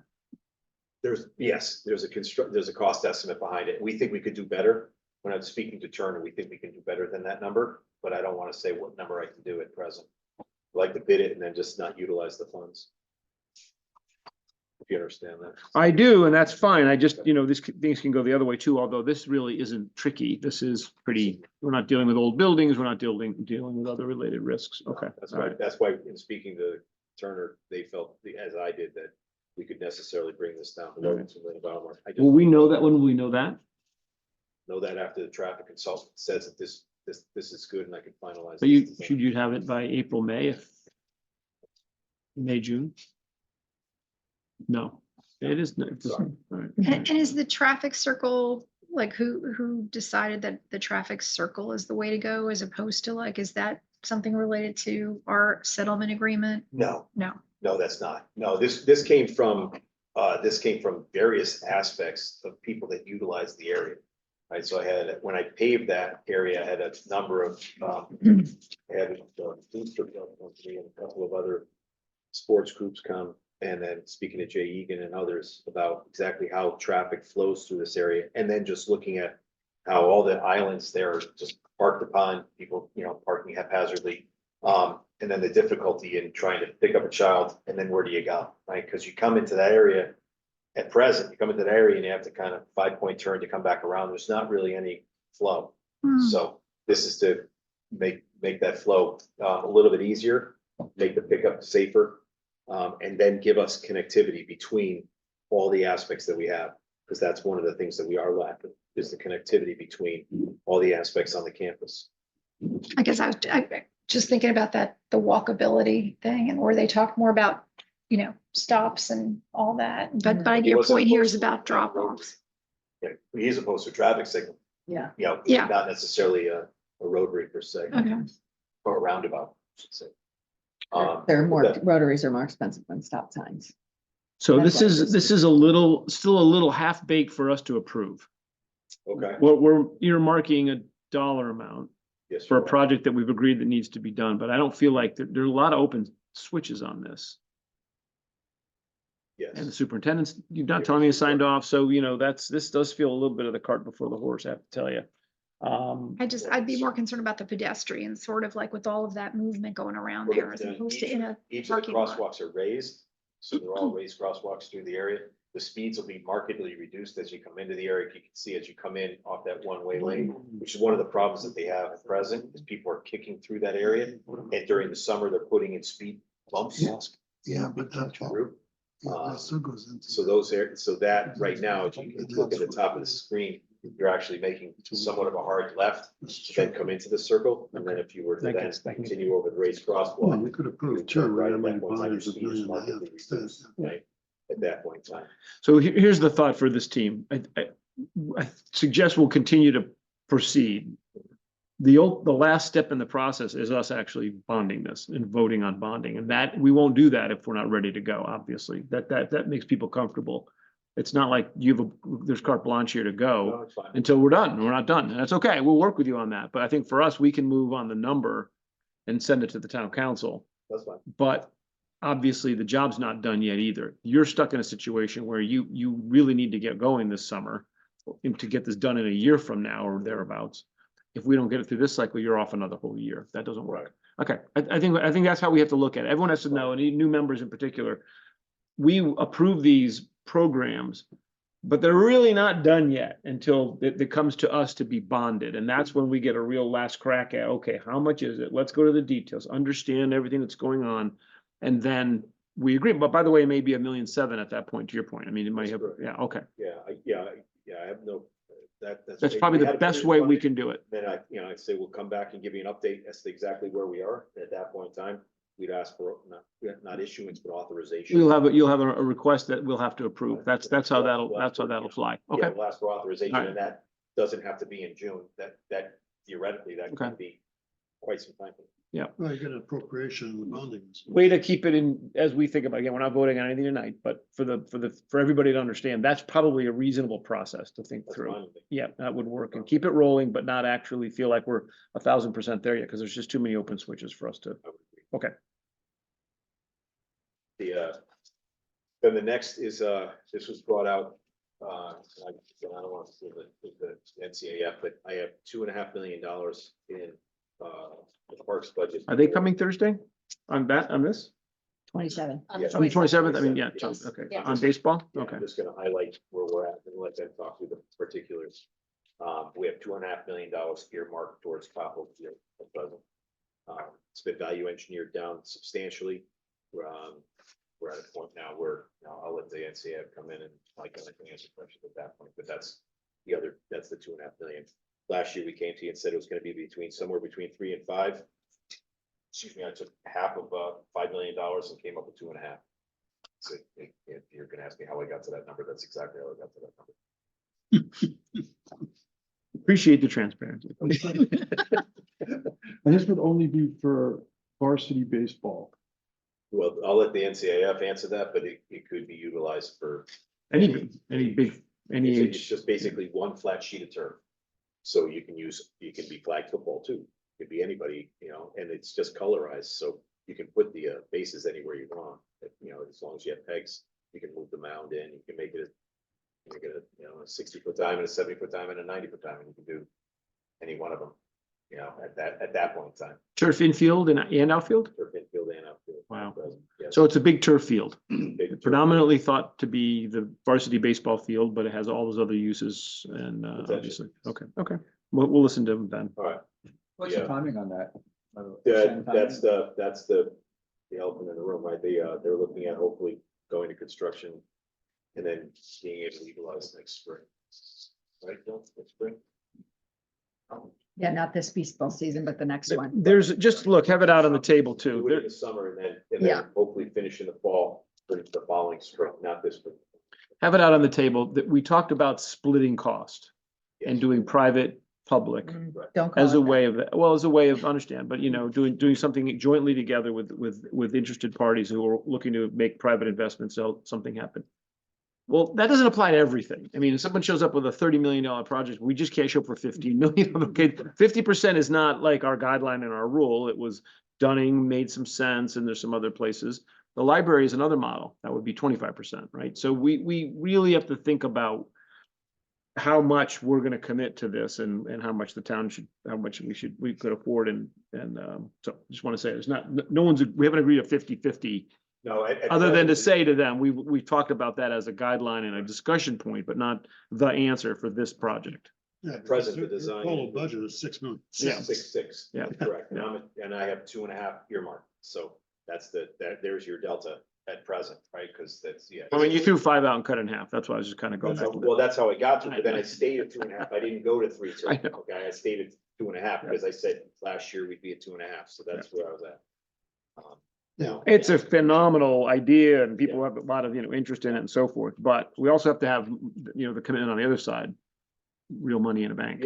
Yeah, and also, I based that 2.5 too on your statement last year that the days of 50% might be over. This is in my conversations with Mike, and he'll tell you this. This one actually has real money behind it. Yeah, good. Then that was part of the question too. This We one- shouldn't have this conversation around him. Let's No, let's like I say, it's just have him here. have to be We'll go through it. Sometimes he's here, we just have him coming at a later date. Yeah, Yeah. it's perfect. All right, anything else on parks infrastructure? Nope, I don't think so. Going once? All right, the next is the nature center. So we met with the board of selectmen, they had concerns. I spoke to the executive director of the nature center and voiced the concerns, said exactly what we were thinking. I had said to him that, I would think that if you want to have the Audubon House and it was going to drive some monies for you, that maybe they should pay for that out of the funds that they were going to get out of the net profits. Their board feels that they're not interested in that. And I said, fine, then the town will take it down. So our thought is that we're gonna take it down. So, and overall, these are. what- You're talking about the 350. The Audubon House, right? Yeah, We're yeah. asking now, the revised Yeah. number is $50,000 Yeah. to take Okay. it down. Okay. They're asking for us to consider helping them partner with the greenhouse, should they come forward with a design for a renovated greenhouse. Okay. We had $120,000 in there to take out the ramp that's associated with the greenhouse. There's a ramp that goes to the Mm-hmm. second floor. In speaking to the fire marshal, we had in there $120,000 to take the ramp down, engineer a staircase and put a new staircase in because it was a means of egress. The fire marshal is telling us that he doesn't need that necessary means of egress based upon the occupancy count. So what we would like to do is just take down the ramp, and the nature center was asking us to take down the ramp. Okay. So these are demolition fees. now. These are demolition fees, that's correct. And then we have $150,000 for oil tank removal and boiler conversion for the visitor center and the greenhouse itself. Those are things we're trying to get the oil tanks out of the ground and then convert to propane. And then we have $25,000 for the rock house. That's the little people oil building as you drive in. It's very, something iconic, I guess you'd call it, or, and they have a program set aside for their, Skip Hobbs is working on the rock collection. He's curating their rock collection with his. And once we finish the improvements, they'll be able to utilize that area. So the 645 was on 275. And this is double counted. So this is in the building's budget, but I just pulled it out because it's specific to the nature center. And each year we talk about what we do with the nature center separately. Do you have any other questions on that? But in essence, we Good move, I think. we'll go from 66 to 65, so you don't pay 65 buildings. Not something. One at a time. All right, the next is the treatment facility. We had the Congressman Hines come through, take a tour of the facility. This is him looking at our flow meter. So this is where we were talking about what our capacity is. That gauge right there tells us exactly how much flow is coming in. And then during a rain event, you'll actually see that gauge widen, and sometimes actually, almost go off the charts. But he came through, did a nice walkthrough with us, and we took him into our post treatment building where we have our UV system, because that's the predominant area of concern at present. I thought he was very attentive, he paid attention, he was very interested in what we were talking about. And I think he understood that during the summer, we're basically the flow of the 5 Mile River. Whatever comes out of the treatment plant is the flow of the 5 Mile River going forward, going downstream during low flow periods during the summer. So the sewer ask at present is 7.325 million. We have some items in here that are maintenance items, motor control, electrical rehab, sewer rehab, things of that nature that are all pretty much were with the original plant, 1998, 2000. The flooring is from 1998, ceilings, things of that nature. Those were looking to take out of the sewer maintenance fund. But then the large item that we have, the two large items that we have are $6.5 million for UV replacement. Yeah. The problem that we have is that in 2016, the regulations were changed. The guidelines state that if you have for your post-secondary treatment, or your primary means of post disinfection is a UV system, you actually have to have a backup. Right now, we have one unit with 2 sets of bulbs in one trough. Okay, so all the material goes through, all of our effluent goes through one. We have 2 sets of bulbs that actually maintain the area. The guidelines, 2016, tell us that we have to have 2. It's federal or state? It's a Guideline change. It's actually it's a consortium of all the New England states, their guidelines. So Connecticut, Mass, Rhode Island, Vermont, New Hampshire, their guidelines together as the one. And the Connecticut DEP follows those guidelines. And our permit is tied to the Connecticut DEP. So that's our problem, is that if we don't follow the guideline, it's not a regulation. If we were using federal money, it would be a regulation. If we were to get federal money, it would be a regulation. You don't necessarily have to do it, but if we run into a problem whereby the system goes down and we're not able to take final permit, my concern is that then we'll be running afoul of our permit with the Connecticut DEP because we don't have the secondary system based upon the guidelines that were given to us in 2016. What's the penalty for running afoul? But I don't. We need some facts before we make a $6.5 million decision like that. I can have the engineering come into it. Yeah. That's the problem that I have. It's not a regulation. Yeah. More meaningful. I It's a appreciate it. guideline. It's, The interesting thing is that the way that it's written is, if I'm taking federal money, I have to have it. The Connecticut DEP and the federal say that I have to follow this guideline. If the municipality is not, I don't have to. My problem is that if I don't, and then I run into a problem with my permit because I can't, the moment that I can't disinfect is either I have to let everything flow into I either have to sacrifice my equipment, meaning I close it off with a post-treatment building, I sacrifice all my equipment in there, which is a lot of money, or I throw in gates and then everything starts to flow over the clarifiers and the carousel onto the area. And eventually it's going to wind up in the river, because it's just going to flow into the river, right? So we're at that point. So I can have the engineer come in and talk. yeah, we need to understand, that's a very good question that Nick had. It's a very difficult spot to be in. I love to say it's. And what's our risk? Sure. What's our risk? And that's, I mean, the reality is we need to have a reasonable understanding of our risk, because we obviously want to avoid all the things you just described, but if it's a 5%. And the other question might be, what's plan B? What's plan C? Is there a way to do this over a period of time? Is it has to be all done at one shot? If you touch it, we're gonna have to, no, I don't think so, because we have to, in order to do it, we have to blow out the side of the building. Tiana came by and looked at it. It's not, project. the area associated with the building It's is not all a of our. room. Can't go down, you get down Okay. below is like all kinds of equipment, so you actually have Take to it through. blow out a wall to add the second trough. To allow to put the secondary UV light, and it does, it comes straight out the building and goes into a river. Yeah, so we just need to know what the risk. Yeah. That's fine. Yeah, that's Yeah, the, and Tiger, is it worth explaining why this requirement that was passed in 2016, why we only need to be in compliance now in 24? because we didn't touch it. So we were grandfathered previously. Yes, yeah, but now that we're touching the system, now we have to bring it up to Got it. the current regulation, right? The code. So So why touch it? Because this system is 20+ years old and that we have all the parts available to it, but once it fails, we're not gonna be able to, we won't have our disinfection system. Yeah, and as Todd says, I think we need to understand what is the significance of being out of What's compliance. the with risk our of it permit. failing? Right, if the risk of being out of compliance with our permit can mean lots of things, and we just need to know what they Well, we want to avoid an ecological disaster. We want to avoid the problem. I understand all that. I just don't know whether we're dealing with a 2% probability or an 80% probability. It's hard for me to, right now, this says it's pretty high probability because you're asking for $6.5 million, but I don't know.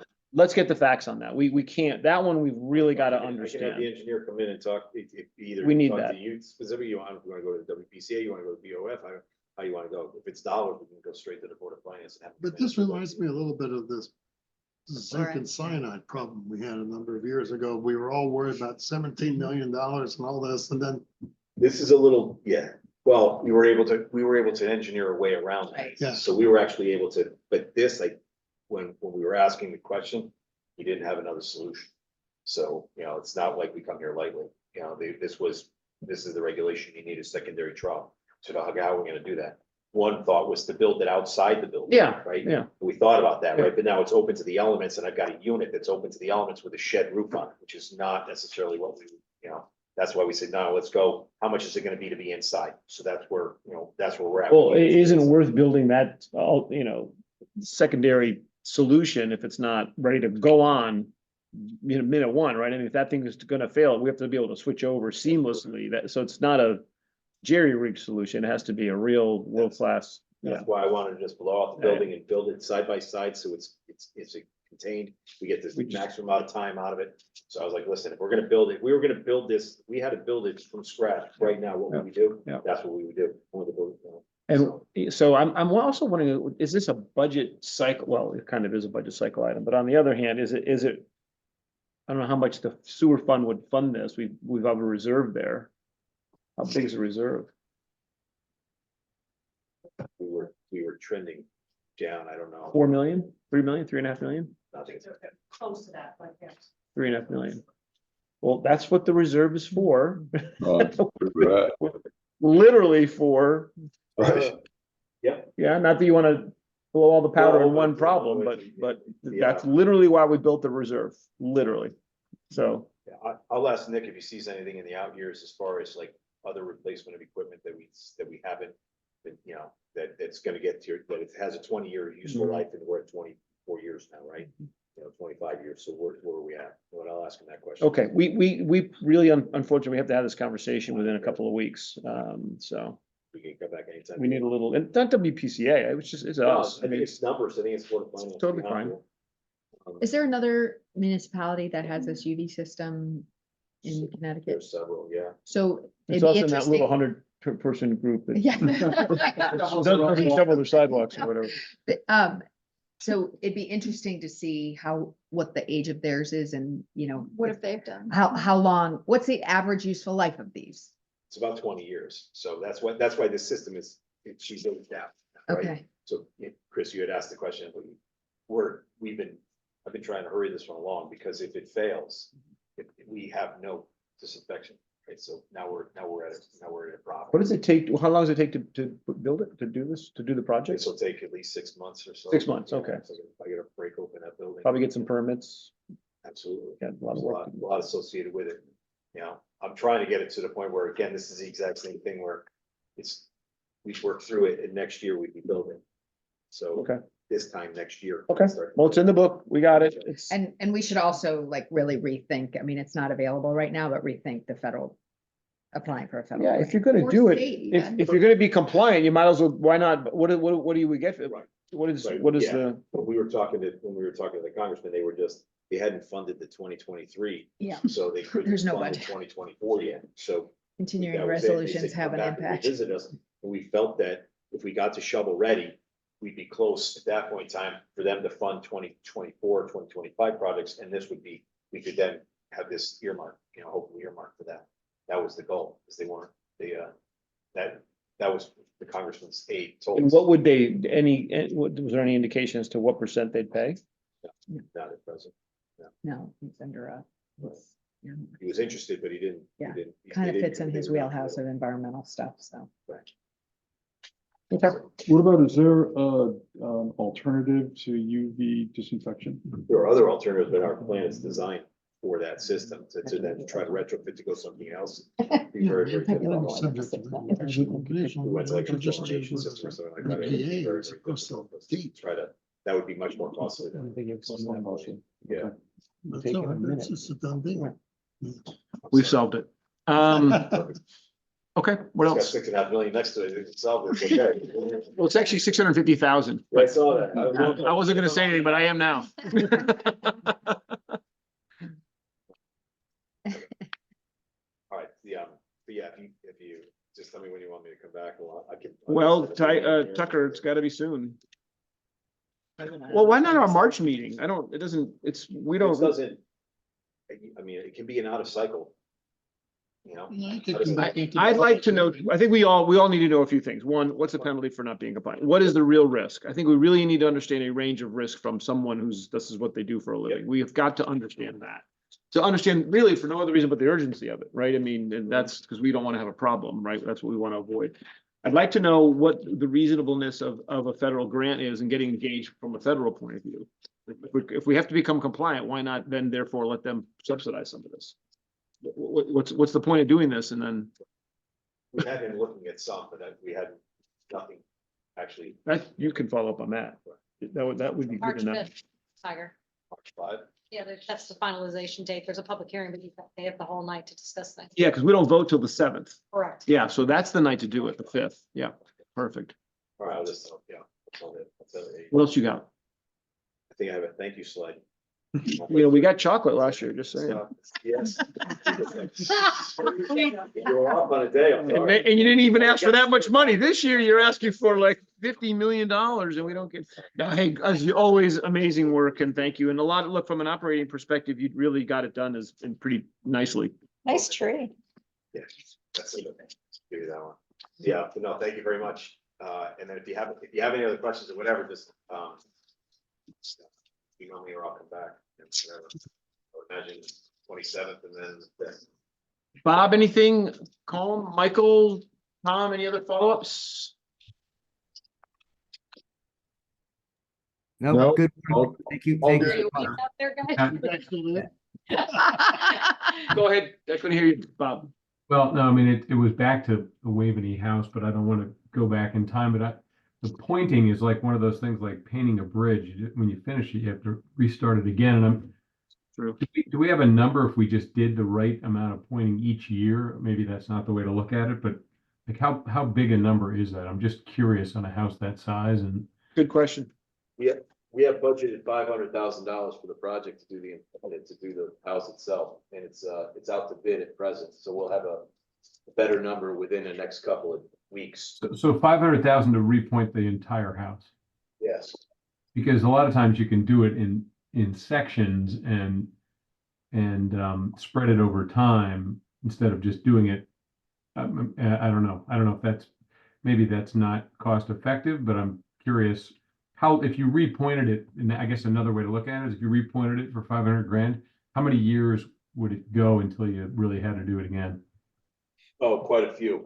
The house hasn't, I don't remember the last time we did it, so. 20, 40, I'm just, At best, 20 if not. I've been in my stone house over 27 years and we haven't repointed it. I can't remember when it was done. I've been here 23, John's been here.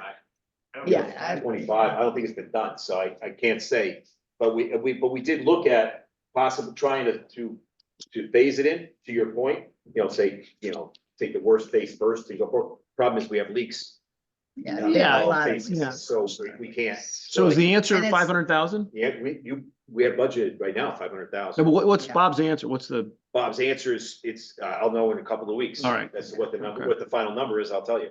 When the And bid we comes in. have health department issues if we don't fix the We repointing have some issues. problems, we're getting water infiltration into the Yeah. kitchen. Yeah. And then at that point in time, I got problems getting a permit. I just didn't know if you could repoint the area where But if you don't know where the water's coming in, then it's irrelevant. But if you Water, yeah, could water do coming 50 grand outside. and that bought you a couple of The years, inside. you did another 50, I was just wondering if that's one thing you could do, but. Yeah, no, well, we were looking at that, but by the time we mobilized and try to do, you can't really go to one spot and take care of it. We did caulk certain areas that we had just, temporarily where we're trying to fix some of the leaks, but it's not just one little location, you know? And is Irwin a similar deal and scale or no? It's, I mean, it's stone, right? That's brick. It's a little different. It's Okay, all definitely nowhere near the scale. 50 years Okay. newer. Yes. right, thank you. That's helpful. Trying to- No, Michael, anything else or Colm? No. But you have a double problem there because you've got water coming in from the outside because of repointing and potential water coming out of the heating system on the inside. At some point, that wall is going to really deteriorate. It doesn't look good right now. I mean, the concrete, the whole thing's made out of concrete. It's not like it was made out of concrete stone. steel. That's correct. So eventually concrete comes apart. It can, right? That's why we want to make sure we want to try to get rid of the infiltration. Because we don't want to have that water sitting inside that concrete. It's currently. So yes, that could, speed up the deterioration of the walls themselves. Water. Unfortunately, this wasn't a medieval castle built of stones, right? Correct. That's the unnamed bridge. But How the do we get the dudes brick fall names? apart.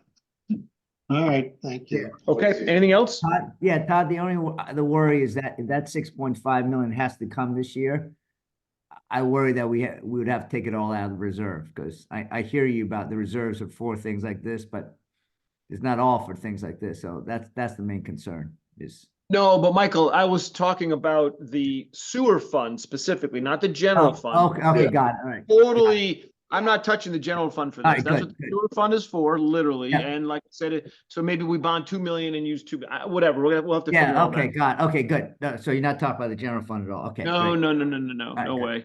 No way. Thanks. Good catch. Good question. Thanks for Yeah. asking that one. Sure. Okay. And I would just say, All right. Tiger, I think you do a great job for this town. I've always been impressed with you, but I really think we need to just think about, do we need to do it this year? Can we put off things a little bit? Because a 54% increase in the capital budget just is such a big number, that I think we need to prioritize a little bit. Well, thank you. We did take a look, at that, but that's why I tried to drop 250,000 out of the sidewalks. The bridge, unfortunately, I can't. I understand. That's a given, right? And then there's certain other items that are just, of the same ilk. We didn't come forward with anything that was a nice to have per se. But we, like I said, we'll take another look at it again. I'm certain that there'll be more questions Thursday and following weeks. So we'll take another look and regroup amongst ourselves and see if there's anything else that we can, These are, work up. those are two pretty big curveballs, that bridge and what we just talked about with the sewers. That's $8-9 million a curveball that came out and really, Yes, I thought we were going. we weren't talking about that 7 months ago, 8 months ago when we were getting cooking. Ann, did you have a question? No, no. Oh, okay. Okay, if there's nothing else, thank you all. Appreciate the coming out tonight in a snowstorm. Motion to adjourn. So moved. Victor and Chris, I think you really meant second. All in favor? Aye. Opposed, none. Thank you all.